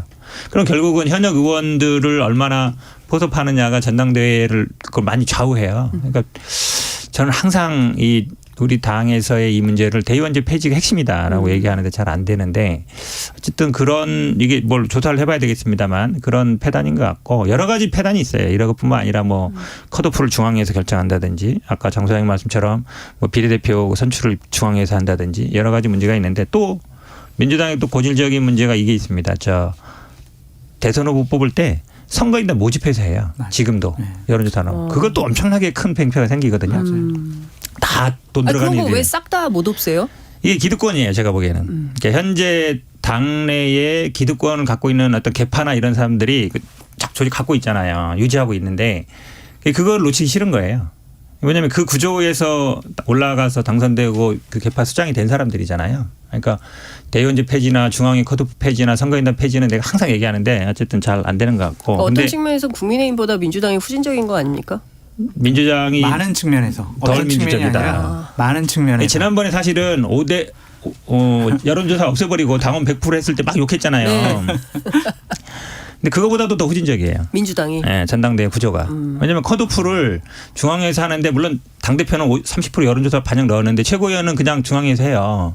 그러다 보니까 이제 기득권 유지에 딱 적당하게 돼 있는데 뭐 조사는 해봐야 되겠습니다만 그런 구조적인 문제를 해결 안 하면 이런 문제들은 제가 보기에 뭐 계속 나올 수 있는 문제예요. 그러니까 민주당이 거대 담론으로 정치 개혁 이거 얘기하는 것보다 당내 이러한 룰 개혁 같은 것을 먼저 우선적으로 했으면 좋겠다라는 좀 생각이 들고요. 이 사건과 이재명 당대표가 결국에는 이 사법 리스크 때문에 여러 가지 어려움을 처해 있고 그것을 방어하기 위해서 민주당이 지금 뭉쳐 있는데 이런 부분들은 좀 떨쳐냈으면 좋겠어요. 저는 민주당이 잘 안 됐으면 좋겠다고 생각하는 사람인데 내년 선거에서 보수파가 이겼으면 좋겠어요. 저는 보수파 쪽 사람으로서. 아닌 것 같은데 막 고발하고 이러는 거 보니까. 그런데 이 정치권이 계속 이렇게 내부에 부정과 비리 의혹과 관련해서 옹호하고 방어하는 모습을 보이는 것은 좋지 않은 것 같습니다. 이런 문제와 연루되고 의혹받는 분들에 대한 어느 정도의 선제적인 조치는 좀 필요하지 않을까. 좀 그냥 무작정 그냥 뭐 한동훈 법무부 장관 그다음에 윤석열 정권의 정치 탄압 이거 민주당 죽이기 뭐 자기네들이 지금 지지율이 떨어지니까 민주당한테 비판의 화살이 가도록 만드는 정략적인 술수 이런 식으로 공격하지 말고요. 잘못됐잖아요. 어쨌든. 근데 그 얘기 좀 여쭤볼게요. 윤관석 의원 입장에서도 좀 설명이 필요하니까요. 네. 오늘 오전 입장문을 냈는데요. 다른 상황에서 다른 취지로 한 발언을 상황과 관계없이 마치 돈 봉투를 전달한 것처럼 단정해서 왜곡을 했다. 국면 전환용 기획수사다. 이런 주장을 하고 있습니다. 왜곡, 기획수사, 정치 탄압. 두 가지를 구분해 봐야 되는데 일단 사실 팩트가 뭐냐는 부분은 이제 수사 영역인 것 같고 근데 결국은 이제 국면 전환용 기획수사 이 부분에 방점이 있는 것 같아요. 저는 이 부분은 좀 동의해요. 왜냐하면 결국은 이정근 전 사무부총장 녹취 파일이 언제 나오느냐 그러니까 녹취 파일을 언제 어떻게 하느냐 그건 이제 판단의 영역이거든요. 예를 들어서 말씀처럼 문제가 있으면 다 수사하면 돼요. 이분 그때 문제 됐을 때에도 이미 확보했으니까 다 파악은 했을 거 아니에요. 그런데 지금 타임에 하느냐 이거는 문제 있다는 얘기예요. 쥐고 있으면서 그렇죠. 정권에게 혹시 뭐 지지율이나 이런 게 안 좋을 때 그때 터뜨린다. 그렇죠. 그러니까 왜 그러냐면 이게 안 날려지던 게 아니라 이미 작년에 입수했고 그걸 내용도 파악을 했을 거라고 본단 말이에요. 그러면 뭐 3만 개라서 파악이 오래 걸린다는 건 좀 말이 안 되는 것 같고 결국은 민주당을 어떻게 뭐 정치적인 코너에 몰기 위한 그런 기획 아니냐. 결국은 검찰의 칼날에 있는 게 아니냐. 이제 그런 생각을 안 할 수 없죠. 당연히 이 타임에 나오는 거 보면. 그러니까 그렇더라도 전당대회 때 돈을 주고 받고 이러한 의혹이 나온다라는 것은 옳지 못하고 잘못된 일이잖아요. 그러니까 이 부분 먼저 선제적으로 대응하시라라고 민주당에 이건 조언드립니다. 어떻게 보십니까? 김기현 대표가 오늘 최고위원회에서 민주당 전당대회는 돈당대회, 쩐당대회로 표현할 수 있다. 돈당대회, 쩐당대회. 이런 표현 어떻게 뭐 생각하세요? 당연히 뭐 상대 당으로서는 공격할 포인트이기 때문에 네. 이런 프레임을 갖고 네. 공격하는 거는 자연스러운 현상이다. 근데 저는 김기현 당대표는 이렇게는 안 했으면 좋겠어요. 예를 들면 사무총장이나 다른 최고위원이나 하는 게 낫지. 저번에 뭐 이재명 당대표 만나가지고 뭐 협치합시다, 막 자주 만납시다 그래놓고 이렇게 공격하면은 안 되잖아요. 그거 어떻게 만나요? 민망할 것 같아요. 그러니까 이게 저는 이 공격 포인트와 프레임은 맞다고 보는데 김기현 당대표는 안 하시면 좋지 않았을까라는 좀 생각이 들고 왜냐하면 정치는 여지를 남겨둬야 되잖아요. 그거를 안 남겨둔 것은 조금 안타까운 부분이다라는 생각이 들고 국민의힘은 적어도 이렇게 전당대회 때 와서 대의원들을 뭐 포섭하고 뭐를 하기 위해서 돈 봉투를 주고받고 이런 것들은 이제 없어진 것 같아요. 그러니까 2008년도에 박기태 전 의장이 당대표 되면서 이런 문제가 발생이 돼서 상당히 돈 문제와 관련해서는 조심을 해요. 근데 구조적으로도 뭐 그걸 포섭할 수 있는 구조도 아니고 그래서 저는 민주당이 내부적인 개혁 먼저 하시고 꼭 빨리 선제적인 개혁 조치 취하시고. 필요하고 당연히 당내에서도 뭐 진상조사 필요하다 보는데 간만에 아마 김기현 대표가 좀 얼굴에 화색이 돌 것 같습니다. 왜냐하면 이제 민주당 발뭐가 있으니까. 근데 그러니까 구조적인 문제 맞아요. 사실은 이제 국민의힘도 뭐 우리가 계속 뭐 당원 100% 했을 때 비판했던 것처럼 민주당도 마찬가지거든요. 그러니까 자꾸 이거 문제를 구조적인 문제를 해결하는 방향으로 가야지 개인의 어쨌든 뭐 선이라든지 그거에 기대는 건 저는 한계가 있다고 봅니다. 기본적으로 제도의 문제다 이렇게 보고 있습니다. 그래서 저는 꼭 비례대표 순위를 선정하는데 중앙위원회가 순위 선정을 하더라고요. 투표로. 맞아요. 그거는 꼭 좀 바꾸셨으면 좋겠어요. 왜냐하면 지금부터 만약에 어떠한 사람이 비례대표 되기 위해서 중앙위원들을 상대로 포섭 작전에 나서면은 그건 옳지 못하잖아요. 그건 또 기득권인 거예요. 그러니까 중앙위 들어간 분들이 비례대표 선정 순위 선정할 수 있는 권한을 갖고 있는 게 권한이거든요. 아까 말씀처럼 당 대표라든지 최고위원 나가는 거 컷오프 권한도 중앙이 갖고 있잖아요. 그게 권한이거든요. 근데 그 권한을 사실은 내려놔야 사실은 당이 민주화가 되는 건데 아직도 제가 보기에는 그 구조에 그냥 있어요. 못 벗어나는 것 같아요. 제가 기자 초년배용 시절에 그 진보는 분열로 망하고 보수는 부패로 망한다 그랬었거든요. 요새 그게 좀 거꾸로 됐나? 이런 생각이 좀 들기도 하고. 두 개 다 합쳐야 돼. 어쨌든 저는 이런 사건과 관련해서 민주당이 뭐 정치 탄압이다 이게 아니라 좀 즉각적으로 잘 조사를 해서 그다음에 좀 후진적인 요소가 있으면 정당 차원에서 개혁하면서 그렇게 가야 되지 않을까. 그래야 좀 정치가 그렇죠. 발전하는 거 아닌가 맞습니다. 싶습니다. 근데 못할 것 같아요. 잠깐만요. 왜냐면은, 시간이 좀 많이 돼가지고 다음 이슈로 넘어가야 돼요. 넘어가네. 네. 많이 했어요. 예. 미국 그 지금 도청 의혹 파문 이거 좀 그 현 변호사님이 꼽으신 아이템인데 계속 이게 논란이 확산이 좀 되고 있습니다. 어떤 포인트를 좀 중요하게 보고 계신 겁니까? 뭐 이거 오래되긴 했지만 뭐 어제부터 제일 많이 많았던 거는 김태호 제1차장이 워싱턴에 도착해서 워싱턴 특파원들 앞에서 기자회견을 했는데 1번 일단 태도의 문제고요. 뭐 더 물어보면 가겠습니다. 사실은 기자들이 물은 건 뻔해요. 아니 이거 뭐 위조라고 하는데 미국에서는 다 기밀 누설됐다라고 얘기하는데 어떻게 된 겁니까? 그 질문을 하고 싶은 거잖아요. 그러니까 두세 번 간다고 하는데도 그 질문을 하는 거 아닙니까? 거기에 있는 분들이 뭐 좋아서 갔겠습니까? 거기 기다리다가 올 때 이 한마디 물어보나. 어쨌든 국내 언론에서 관심 갖는 사안이고. 근데 뭐 갑니다. 더 물어보면 가까이 하더니 진짜 가버리시더라고. 근데 다 이렇게 뒷짐져가지고 이렇게 딱 또 인터뷰하는 모습이 아 참 권력의 실세는 맞구나. 실세 맞네. 어쨌든 김성한 실장 몰아내는지 쫓겨내는지 모르지만 그러고 나서 딱 이제 본인이 전면에 나선 거잖아요. 그다음 태도뿐만 아니라 그 말하는 내용도 보면 뭐 악의는 아닌 것 같다. 도청의 도자가 훔칠 도자잖아요. 네. 소리를 훔쳤다는 얘기잖아요. 훔쳐갔는데 악의가 없다. 착한 도둑이라는 거잖아요. 한마디로 얘기하면. 그러니까 도둑인데 착한 도둑. 도와주려고. 네? 도와주려고. 그럼 달라고 하면 되지 뭐 그냥. 그러니까 집에서 뭔가 물건 훔쳐가는데 아 저 사람은 나쁜 의도가 없을 거야. 이렇게 생각하는 거잖아요. 그 물건이 집에 있으면 그 집이 되게 화를 입을 것 같아요. 할 수 없이. 할 수 없이. 그게 착한 도둑이라는 거잖아요. 근데 착한 도둑이라는 말 자체가 말이 안 되는 거잖아요. 도둑이 세상에 착한 사람이 어디 있어요. 훔쳐가는 것 자체가 나쁜 거지. 그래서 아 이분이 태도도 그렇고 내용도 그렇고 참 부적절하다. 근데 뭐 별 얘기가 없어요. 그 이후에.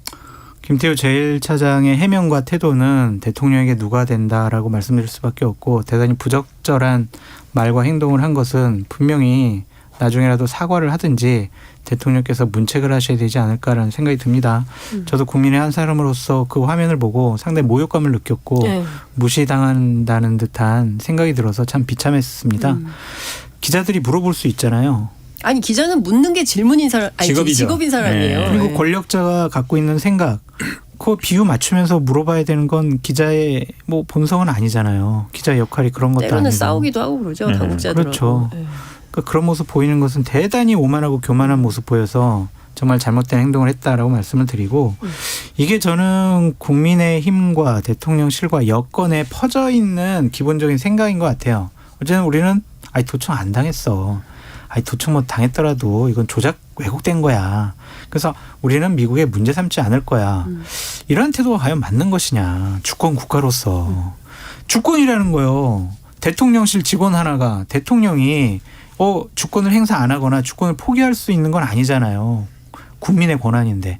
대단히 부적절한 행동들을 하고 있는데 더욱더 좀 저는 상당히 웃기게 봤다고 해야 되나. 이분들 왜 그러나라는 생각이 든 게 지난 화요일 날 국민의힘의 국방위 소속 의원 3분이 기자회견을 했어요. 공식적으로 국회에서 소통관에서 기자들 앞에서. 그래서 뭐라고 했냐면 정보의 수집 대상은 적군만 아니라 아군도 포함된다. 국가적 차원에서 정보는 외교 관례상 정보 출처와 내용 등에 대해서도 알아도 아는 척하지 않는 것이 성숙한 태도다. 그게 정상적인 외교고 동맹 관리의 기본이다. 이런 얘기를 해요. 도청을 당해도 이제 모른 척하고 이제 그래 도청했구나. 어쩔 수 없지. 이러는 게 정상적인 외교 관계예요. 그게 건강한 거예요. 그게 성숙한 태도고 저는 이분들 큰일 났다. 좀 제발 할 말이 없으면은 그냥 가만히 계세요. 그냥 원론적인 얘기만 하셨으면 좋겠어요. 우리 좀 상황 파악해 보고요. 문제가 생기면 외교 절차를 통해서 사과를 요구하겠습니다. 그때 지켜보시죠. 이렇게 했어야 맞지 왜 억지로 이렇게 옹호해서 국민들을 더 화나게 만드는지. 저는 그렇게 봐요. 이게 과연 김태우 차장이 뭘 믿고 그럴까. 대통령 백 아니겠어요. 왜냐하면 기본적으로 김성한 실장이라든지 그 비서관도 정리하고 김태우 차장이 실권을 잡았다는 게 대체적인 인식이고 지난번에 블랙핑크 얘기 나왔을 때도 설마 그걸로 했겠어? 근데 지금 딱 나오잖아요. 결국은 저는 그래서 블랙 폭탄이다. 결국 폭탄 지원하는 문제 아니었나. 이 문제로 어쨌든 김성한 실장이나 이런 분들은 좀 신중하게 해야 된다. 우리는 어쨌든 살상무기 제공 안 한다는 게 원칙이기 때문에 이거를 뭐 처리하든지 아니면 뭐 다른 방법으로 폴란드라든지 미국으로 뭐 수출하면 거기서 바꾸든지 뭐 이런 식으로 했으면 좋겠다라는 건데 저는 그 걱정했던 것도 맞다고 봐요. 윤석열 대통령 외교를 잘 모르잖아요. 근데 바이든 대통령 딱 전화해가지고 폭탄 주세요. 그럼 네 알겠습니다. 이래버릴 수도 있거든요. 그런 거 걱정하는 거잖아요. 참모 입장에서 당연히 맞거든요. 근데 그런 문제로 제가 보기에는 밀려난 것 같은데 뭐 구체적인 설명도 없고 그러면은 당연히 어쨌든 대통령하고 계속 독대도 한다는 실세니까 이런 말을 하는 거 아니겠어요? 실세가 아니면은 이런 말 못하죠. 이제나 저제나 쫓겨날까 걱정하면은 당연히 못할 것 같고 저는 국민의힘의 이런 분들도 마찬가지인 게 결국은 이것도 다 지금 국내 여당도 보면 다 대통령실 의중 대통령의 뜻 그 몸만 다 보고 있어요. 근데 왜 이러겠어요? 지금 국빈 방문하고 막 지금 영어로 열심히 연습하고 있을 거 아니에요. 상하원 동시 연설을 하고 막 극진하게 대접 받아야 돼서 가야 되는데 연설도 해야 되고 가서 굉장히 이렇게 딱 이렇게 멋있게 하고 와야 되는데 이 문제 얘기하면 갑자기 뭐 스테이크 줄래다가 막 다른 거 주고 이러면은 기분 나쁠 거네요. 그러니까 이제 몸조심 하는 건데 그걸 국민들이 다 한단 말이에요. 지난번에 일본 가서 오므라이스랑 폭탄주 한 잔 먹고 와서 딱 그래버린 것처럼. 또 그렇게 또 평가하시는 아니 그러니까 어쨌든 뭔가 이제 잘 대접받고 가야 되는데 이게 터졌으면 아무리 대접하는 건 대접 이걸 예를 들어서 사과하십시오. 그리고 재벌방지책 해 주십시오 한다고 해서 뭐 스테이크 주고 딴 거 주지 않는단 말이에요. 기본적으로. 그게 어쨌든 수평적인 동맹 관계인데. 근데 이제 일본 눈치 보는 것도 국민들 보기에 너무 그런데 미국은 완전히 물건을 도청을 했는데도 이걸 도청이라 말 못하고 뭐 이게 문제 없다. 뭐 위조됐다라고 자꾸 이러고 묻지 마세요 이러면 그럼 뭐예요? 그럼 대통령 안보실장이나 비서관의 대응을 도청하면 대통령의 말은 도청 못하겠어요? 그러면 회담하기도 전에 다 상대방은 우리 패를 다 알고 가는 건데 그럼 거기서 협상이 되겠냔 말이에요. 협상이라는 건 어느 정도 패를 감춘 상태에서 주고받으면서 해야 되는데 네. 상대방은 우리 걸 다 알고 있어요. 그럼 거기 가서 윤석열 대통령이 뭘 할지도 다 알아요. 다 알았으니까 이렇게 할 거 아니에요. 생색내면서 주는 척 할 거 아니에요. 그럼 우리는 원래 주기로 한 건데 이거 주니까 감사합니다. 또 아유 감사합니다. 이렇게 하고서 와야 돼요? 네. 그럼 말이 안 되는 거예요. 기본적으로. 두 분 대화하는 가운데 문자가 하나 들어왔습니다. 3928님께서 최영일의 시사본부 애청자입니다. 여야를 떠나서 장성철 소장님, 현근택 변호사 두 분은 늘 솔직해서 좋습니다. 그래서 제가 칭찬이에요? 네, 칭찬이에요. 칭찬. 고소당하고. 그래서 고소당했어요. 근데 그러니까, 네. 저는 이러한 것들이 우리가 미국의 속국은 아니잖아요. 정말 미국과 동맹 관계를 우호 관계를 계속 잘 지켜나가는 것이 중요하지.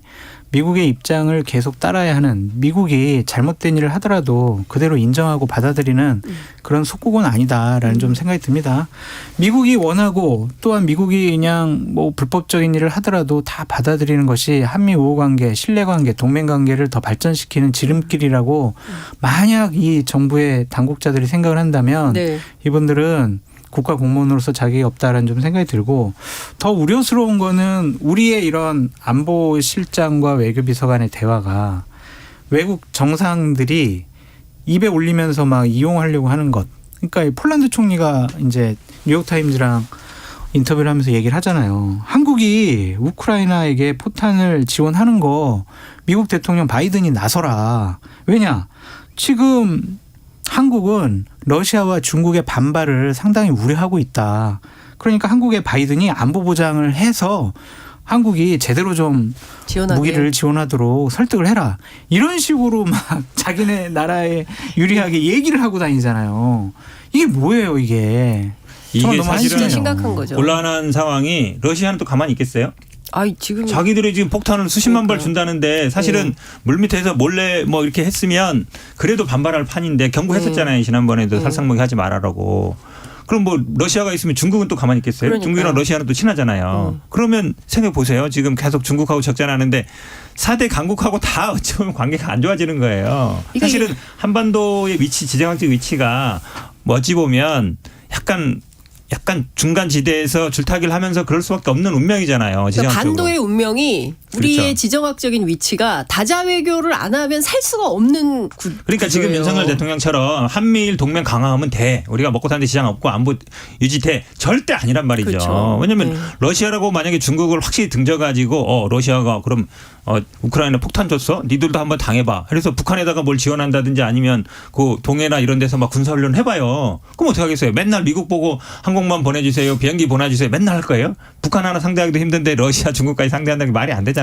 그럴 힘도 없고. 이게 진짜 전반적으로 좀 정리를 해보자면 이게 보통 심각한 문제가 아니에요. 그러니까 이제 첫 번째로는 러시아 우크라이나 전쟁의 문제가 당분간 계속된다. 그리고 그렇죠. 이번에 그 공개된 내용들을 유출된 정보를 보면 우크라이나한테 굉장히 불리한 내용이 많아요. 다 바꿔야 돼요. 실제로 젤렌스키 측근한 관계자가 우리는 이거 나오자마자 전략 다 바꿨다. 이런 얘기가 나와요. 그런데다가 이제 러시아 입장에서는 우크라이나 문제 그다음에 그 미국이 어떻게 개입하고 있는지 뭐 이런 내용들이 상세하게 나왔기 때문에 알려줬죠. 가만히 안 있죠.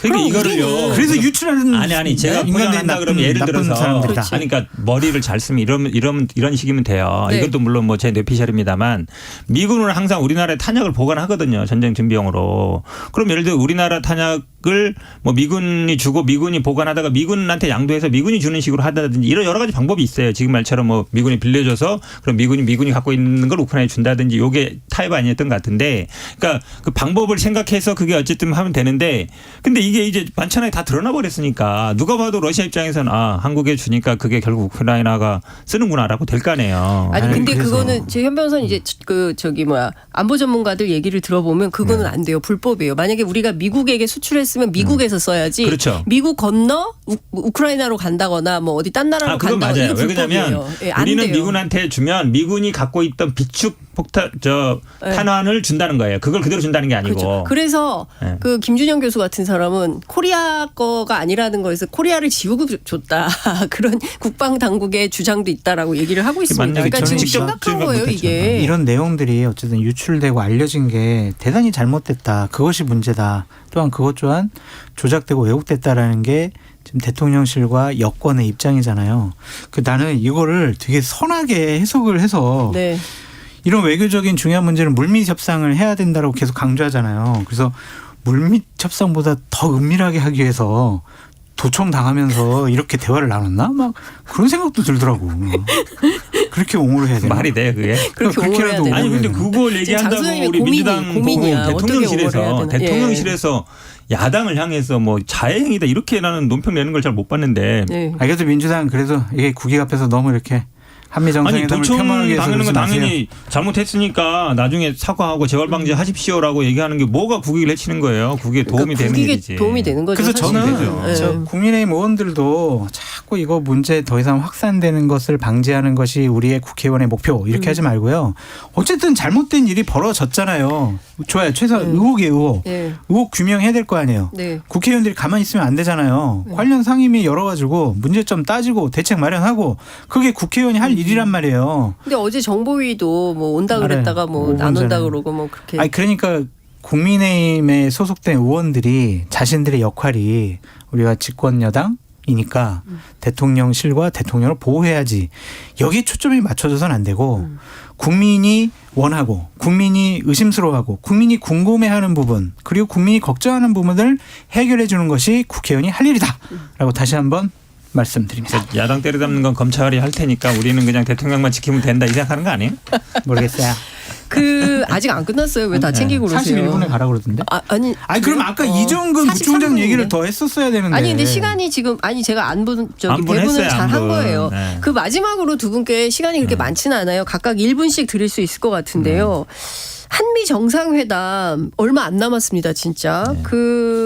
어떻게 주고받는 회담이 될지 어떻게 될까요? 말씀드렸잖아요. 상대방은 아니 이것만 예를 들어 공개돼서 김성환 실장이나 비서관 것만 했겠냐고요. 다 했겠죠. 다 도청했을 거 아니에요. 어떤 작전인지 다 들었다고 봐야 된다. 다 들었다고 봐야 된다. 네. 그럼 뭘 내고 뭘 줄지 다 알기 때문에 이미 그쪽에서는 시나리오를 다 짜놨을 거예요. 그냥 이거 준다니까 우리는 이거 주면 아마 감사할 거야. 다른 이미 다 결론 나온 거예요. 협상. 그러면 남는 게 이제 뭐 영어로 연설하고 뭐 좀 만찬 거대하게 딱 하고 뭐 이런 거밖에 안 남는 거죠. 제가 보기에. 저런 태도가 안 좋은 거라니까요. 뭘 안 좋아요. 당연히 뻔하지. 이미 다 도착됐는데 뭐. 아니 지금 회담도 지금 시작 안 했는데 대통령께서 정말 국익을 위해서 상호주의에 입각해서 정말 국민이 걱정하고 원하는 또한 기업들이 원하는 그러한 좋은 성과를 가져오시도록 많이 응원하겠습니다. 이게 대한민국 국민으로서 저는 솔직히요. 맞지? 영어 윤석열 대통령이 얼마나 잘할지 모르겠는데 영어 아마 좀 연세 드셨잖아요. 옛날 발음일 것 같거든요. 네. 저도 우리 딸들 얘기하면 우리 딸들이 제 영어 안 들어요. 이상하다고. 네. 근데 영어로 하지 마시고 네. 저는 그냥 한국말로 했으면 좋겠다. 괜히 영어로 했다가 망신당한다? 여기저기서 무슨 말 나올 것 같아요. 네. 걱정돼요 오히려. 하여튼 뭐 지켜보죠. 뭐 좀 어떤 성과가 있을지 좀 보겠습니다. 우리 정부가 노력을 할 거라고 기대를 하면서 긍정적인 지켜보겠습니다. 억양과 표정으로 좀 진정성 있게 기대한다라는 말씀을 해주세요. 뭐 누가 술 제일 세니 이런 얘기는 안 했으면 좋겠어요. 알겠습니다. 오늘 두 분 말씀 잘 들었습니다. 고맙습니다. 감사합니다. 네, 지금까지 장성철 공론센터 소장, 현근택 변호사와 함께 각설하고 시즌2 함께 했습니다. Splish splash, I was taking a bath. Long about a Saturday night. Yeah. 점심 먹고 유쾌한 시사 디저트 한 입. 최영일의 시사본부. Well, I stepped out the tub and put my feet on the floor. I wrapped the towel around me and I opened the door. 경제를 알기 쉽게 풀어보는 경제본부 시간입니다. 오늘은 석병훈 이화여대 경제학과 교수 모시고 얘기 나눠보겠습니다. 어서 오십시오. 네, 안녕하십니까. 네. 지난 11일인 것 같은데요. 한국은행 금융통화위원회가 기준금리를 3.5%로 다시 동결을 했습니다. 2월에 이어서 벌써 두 차례 연속 3.5%로 동결을 하면서 2021년 8월 이후 약 한 1년 반 정도 이어지던 금리 인상 기조가 멈춘 거냐 뭐 이런 전망도 나오고 있는데요. 이번에 이 결정이 금통위원 만장일치 결정이었다고 합니다. 교수님께서는 이번 결정 어떻게 보고 계십니까? 예, 저는 이번에 보면 물가 상승률 같은 경우는 지금 작년 7월에 전년 동월 대비 6.3% 상승한 것이 최고점이었습니다. 네. 그래서 그때를 기점으로 해서 끊임없이 전년 동월 대비 상승률이 하락하는 추세를 보이고 있습니다. 네네. 그래서 한국은행 입장에서 봤을 때 현재 기준금리 수준이 연 3.5% 수준인 것이 추세적으로 물가를 안정시키기에 적당한 수준이라는 데 금융통화위원들이 동의를 하고요. 그러면 한국은행의 정책 목표는 두 가지가 있는데 물가 안정하고 금융 안정이죠. 그래서 이제 정책의 중심을 물가 안정에서 금융 안정으로 좀 전환할 때가 된 것이 아니냐. 뭐 이렇게 생각을 한 것으로 보고요.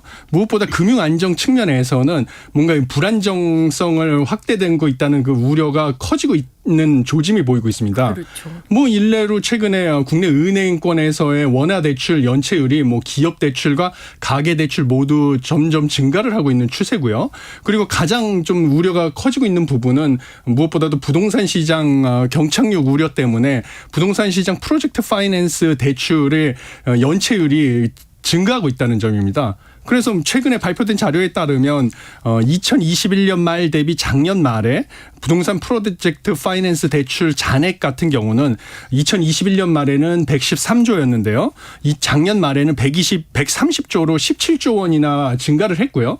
무엇보다 중요한 건 이제 연체가 얼마나 늘어났는가, 연체액이 얼마나 늘어났는가인데요. 연체율 같은 경우도 원래는 2021년 말에는 0.4%였는데 작년 말에 1.2%로 너무 올랐네요. 0.8%포인트 증가를 했습니다. 근데 이 연체가 주로 늘어난 곳이요. 뭐 지금 돈도 많이 벌고 뭐 이런 제1금융권이 은행이 아니고요. 네. 주로 저축은행. 그다음에 여신 전문사죠. 제2제3. 예, 제2증권은 이제 제2금융기관이라고 하는. 그다음에 증권사. 이런 곳이 연체율이 2% 이상으로 증가를 했습니다.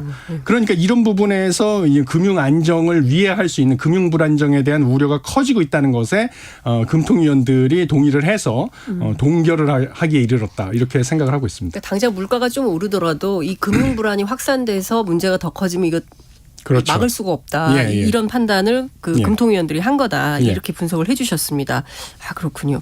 이창용 총재가 밝힌 것처럼 물가 안정이 첫 번째, 그리고 금융 안정이 두 번째, 뭐 이런 거가 기조 아니었습니까? 근데 말씀해 주신 대로 작년 7월에 6.5%로 지금 소비자 물가 상승률이 계속 올라가고 있어요. 근데 물론 이제 3월에는 4.2% 조금 완화하는 흐름을 보이고 있긴 합니다만 실제 생활에서는 뭐 전혀 체감을 할 수가 없습니다. 물가가 잡혔다. 이렇게 볼 수가 있습니까? 뭐 물가가 하락하고 있는 추세인 것은 분명합니다. 그런가요? 예. 그런데 실생활에서 체감을 못하고 있는 이유는 크게 두 가지가 있는데요. 네. 첫 번째는 이미 물가가 작년부터 해서 빠르게 상승을 해왔기 때문에 너무 올랐어요. 그렇죠. 너무 올랐어요. 일단은 그 가격 수준 자체가 이미 높은 수준입니다. 충분히. 네. 충분히 높은 수준이라서 예를 들면 뭐 저희 학교 학생 식당 그 가격만 하더라도요. 네. 원래는 뭐 5천 원도 안 되는 가격 때 그 메뉴도 있었는데요. 네. 이제는 뭐 6,500원 이상 다 하니까요. 아니 그 이화여대는 1,000원씩 없어요? 1,000원 밥상 이런 거 아침 안 해요? 밥상은 모르겠습니다. 아직까지 제가 아침에 나와서 밥을 점심은? 먹진 않아가지고. 예. 그런데 그런 식으로 이미 물가가 높은 수준에 다다랐기 때문에 그 높은 수준의 물가에서 추가적으로 더 상승하는 것은 상승률이 떨어진 것처럼 보인다 할지라도 이미 물가는 충분히 높은 수준이라서 소비자분들이 체감하시기에는 물가가 떨어진 건가 이미 높은 것 같은데 뭐 이런 생각이 드시는 경우도 있고요.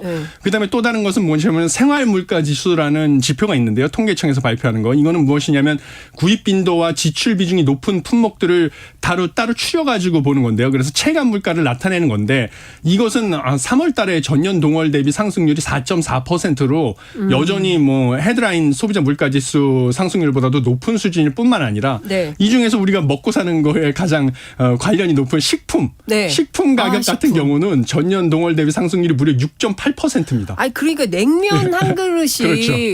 좀 있으면 우리 조금 더워지면 냉면 먹어야 되는데 그 너무 올랐어요. 그렇죠. 냉면 한 그릇의 값이 이게 어떤 데 15,000원 뭐 이렇게 하는 집들이 은근히 많아요. 그렇죠. 여의도도 그렇더라고요. 순댓국도 뭐 한 그릇에 10,000원, 12,000원, 12,000원. 예, 그렇습니다. 살짝 고민됩니다. 이 흙을 먹어야 돼요.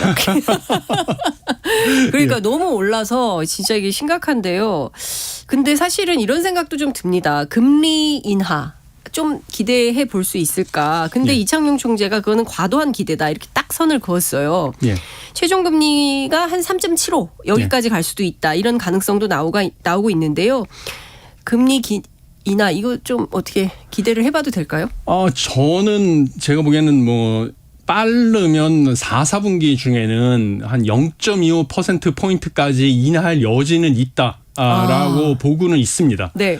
왜냐하면 이 물가를 잡는 데 있어서 우리가 기준으로 삼아야 되는 중립금리라는 개념이 있습니다. 네네. 이번에 기자회견에서 이창용 총재도 중립금리에 대해서 언급을 하긴 했는데요. 네.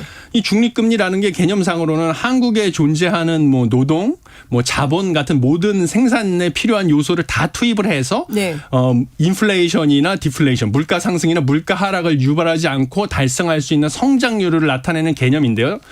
성장률을 나타내게 할 수 있는 그건 잠재 성장률 죄송합니다. 네. 중립금리라는 것은 쉽게 말씀을 드리면 우리나라의 제품과 서비스 시장에서 수요와 공급을 일치시키는 수준의 금리를 말합니다. 예, 그래서 기준금리 너무 많이 알고 계셔가지고 기준금리가 네. 중립금리보다 높게 되면 네. 공급이 수요보다 높기 때문에 그렇죠? 기준금리가 중립금리보다 높은 수준만 유지를 하게 되면 공급이 수요보다 높으면 경제학에서 가격은 떨어지게 돼 있습니다. 하락하게. 그런데 지금 현재 한국은행에서 추정하고 있는 중립금리 수준은 2에서 3% 수준이거든요. 네. 그런데 우리나라의 지금 기준금리가 3.5%라는 것이죠. 그러면 중립금리를 제일 높게 잡아도 3%니까 그거보다 0.5%포인트 높은 겁니다. 지금. 그래서 이 수준만 유지를 해도 서서히 물가는 떨어지게 돼 있어요. 그렇죠? 근데 중립금리보다 기준금리가 얼마나 높으냐에 따라서 물가가 떨어지는 속도가 빨라지는 것이죠. 네. 그래서 3.75까지 내면 물가가 떨어지는 속도는 빨라지는 대신에 경기 침체의 위험성은 커지는 것이고요. 그다음에 3.0에 좀 가까워지게 되면 예를 들면 이 0.25%포인트보다 낮아져서 0.25%포인트 낮춰서 3.25가 되면 그 물가가 떨어지는 속도는 느려지지만 경기 침체의 위험성은 낮아지는 것이죠. 그래서 한국은행에서 그거를 선택할 수가 있다고 봅니다. 그래서 연말이 돼서 경기 침체 우려가 커지게 되면 지금 3.5보다 0.25%포인트를 낮출 수 있는 여지는 있다. 이렇게 보고 있습니다. 그럼 교수님은 경기 침체 가능성을 더 높게 보고 계신 거네요? 그렇죠. 예. 왜냐면 이게 더 우울한 전망. 여러 기관들에서 한국의 경제 성장률 전망을 낮추고 있기 때문에요. 그러니까 IMF도 그렇고. 자, 그 미국 연준이요. 실리콘밸리 은행하고 크레딧 스위스 이런 그 은행권 위기가 연이어 터지는 상황임에도 불구하고 지난 3월에 0.25%포인트 금리 인상을 결정을 했습니다. 근데 현재 미국하고 그 금리 차이가 1.5% 정도 차이가 나면 사실 이게 2000년대 이후에 최대치다. 이런 이제 언론의 분석이 나오고 있는데요. 이번에 기준금리 동결로 차이가 그대로 유지가 됐어요. 원달러 환율은 지금 한 1,300원대 계속되고 있는데 이거 괜찮은 겁니까? 이대로 유지돼도 괜찮습니까? 예, 뭐 현재로서는 괜찮습니다. 왜냐하면 괜찮은 근거가 뭐 일단 원달러 환율이 상승을 하게 되고 금리차가 한미 금리차가 역전이 된 상태로 커지면 가장 우려하는 부분은 국내에 뭐 주식 시장이랑 채권 시장에 들어와 있는 외국인 투자 자금이 급격하게 빠져나가는 게 걱정이 되실 수 있잖아요. 네네. 그런데 지금 3월 달하고 4월 달만 보시면 3월 달에는 주식 시장에서는 외국인 투자 자금이 빠져나갔지만 채권 시장에서는 더 많은 외국인 투자 자금이 유입이 됐습니다. 그래서 주식시장과 채권시장을 합치면 외국인 투자 자금은 순유입이었고요. 4월 달 같은 경우는 지금까지는 주식시장에서도 외국인 투자 자금이 유입이 됐고요. 그다음에 채권시장에서도 외국인 투자 자금이 유입이 돼서 외국인 투자 자금이 다 유입이 되고 있습니다. 그러니까 뭐 이것만 봐서도 우려될 것은 아니고 뭐 무엇보다도 우리나라 외환 보유의 고유 같은 경우도 3월 말 기준으로 4,260억 달러나 되고 뭐 전 세계로 보면 2월 말 기준으로는 9위의 외환 보유액이기 때문에 또 순대외 채권국,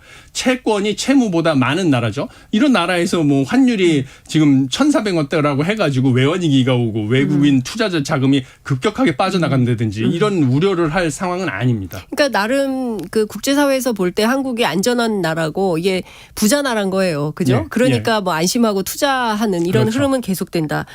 그렇지만 경기 침체는 계속 그렇죠. 예, 그건 우세한 경기 침체의 이런 가능성은 그러니까요. 커지고 예, 있습니다. 어쨌든 예. 이게 중국 문제도 있고 뭐 등등 그런 것 같습니다. 어제 발표된 미국 소비자 물가지수 상승률이 5%로 2년 만에 최저치를 기록을 했는데요. 관련한 언론 보도를 보면 미국 연준은 한 번 더 금리를 인상할 거다 이런 전망이 나오고 있습니다. 금리 차이가 더 커지는 거 아니냐 한국하고 미국 사이에. 요거 우려할 만한 포인트입니까? 아니면 괜찮다 이렇게 봐야 됩니까? 금리 차이가 벌어져도 네. 뭐 단기간으로는 금리 차이가 벌어지게 되면 단기간으로는 원달러 환율이 좀 급등을 할 수가 있습니다. 네. 뭐 그렇지만 금리 차이가 지속적으로 벌어질 것이 예측이 되면 원달러 환율이 뭐 작년에 그랬듯이 뭐 네. 1,400원을 돌파해가지고 1,500원대까지 막 계속 급등을 해서 우려할 수준이 될 수가 있는데요. 네. 미국 같은 경우도 5월 달에 0.25%포인트 상승을 하는 것을 끝으로 사실상 금리 인상이 종료될 것으로 지금 많은 시장 전문가들도 예측을 하고 있고 네. 그다음에 미 연준에서도 그 점도표를 통해서 사실상 0.25%포인트 인상하는 것이 끝이다라고 이미 공개를 한 상태입니다. 그렇기 때문에 한미 금리 차가 0.25% 추가로 더 벌어져서 1.75%포인트가 되면 이건 사상 최대치로 벌어지는 것이긴 하지만 네. 이게 더 크게 벌어질 것이라는 것은 예측이 되지 않기 때문에 이 정도의 예상은 이미 현재 반영이 돼 있는 거거든요, 시장에. 네. 근데 지금 상황에서 채권 시장 아까 말씀드렸다시피 주식 시장 합쳐서 외국인 투자 자금이 빠져나가는 것도 아니기 때문에 네. 이거에 대해서는 뭐 우려할 상황은 아니다. 이렇게 알겠습니다. 보고 있습니다. 교수님 앞서 지적해 주신 경기 침체 좀 여쭤볼게요. 우리가 지금 최대 수출 시장이 어디였냐면 중국이었습니다. 그런데 지금 중국하고 무역 적자가 계속 늘어나고 있어요. 네. 그래서 많은 분들이 좀 걱정을 하고 있는데 중국이 그 소위 이제 코로나19 때문에 시장을 닫았다가 문을 닫았다가 다시 문을 열었음에도 불구하고 우리 경제의 효과가 별로 없는 거 아닌가라는 우려 뭐 이런 게 있는데요. 어쨌든 이 경기 침체와 관련해서 교수님 좀 어떻게 보시는지 어떻게 전망하시는지요? 예, 경기 침체 심각한 문제 같아가지고. 예. 네. 경기 침체는 사실 예상을 해왔었습니다. 왜냐하면 기준금리 물가를 잡기 위해서 한국은행에서 기준금리를 뭐 이미 재작년 후반기부터 기준금리를 선제적으로 올리기 시작했잖아요. 네. 근데 기준금리를 오르게 되면 소비자 입장에서는 당연히 금리가 올라가니까 소비 지출을 줄여서 대출을 상환하거나 저축을 늘리게 되고요. 네. 기업의 입장에서는 대출을 받아서 투자를 늘려야 되는데 금리가 상승을 하면 대출을 이자 비용 부담이 늘어나니까 당연히 투자를 줄이게 되는 것이죠. 그래서 투자가 줄고 소비가 줄어들게 되면 당연히 우리나라의 국내 총생산이 줄어들어서 경기 침체가 오는 거기 때문에 경기 침체가 오게 되면 당연히 우리나라 그 제품과 서비스에 대한 수요는 줄어들어서 네. 물가는 잡히는 것이고요. 이것도 다 한국은행에서 예측을 하고 금리를 올린 것입니다. 그런데 이 우리나라 경기 침체가 그래도 뭐 너무 급격하게 경기 침체가 오게 되면 뭐 여러분들이 소득도 줄어들고 고통스러우니까요. 네. 그것은 좀 경착륙으로 가는 네. 거는 막아야 되는데 그렇군요. 우리나라 같은 경우는 특히 수출 주도로 경제 성장을 해왔던 나라라서 대외 의존도가 높은데 그렇습니다. 문제는 이 수출이 급격하게 줄어들면서 우리나라가 좀 경기 침체 골이 깊어지는 게 아니냐 하는 게 문제가 되겠습니다. 예. 교수님 이제 너무 아쉬워요. 마무리를 해야 되는 시간이어가지고 너무 아쉬운데요. 따로 제가 전화를 좀 드려서 취재를 해야 될 것 같은 생각이 너무 드네요. 길었군요. 아니요. 너무너무 좋았습니다. 제가 조금 여쭤보고 싶은 거 있는데 시간이 다 돼서 안 될 것 같습니다. 오늘 여기서 마무리해야 될 것 같습니다. 알겠습니다. 교수님 잘 들었습니다. 고맙습니다. 감사합니다. 지금까지 석병훈 이화여대 경제학과 교수와 얘기 함께 나눠봤습니다. 시사본부 오늘 준비한 소식은 여기까지입니다. 저는 건강상의 이유로 자리를 비운 최영일 평론가를 대신해서 잠시 진행을 맡고 있는 장윤선이었고요. 내일 오후 12시 20분 다시 찾아뵙겠습니다. 청취해 주신 여러분 감사합니다.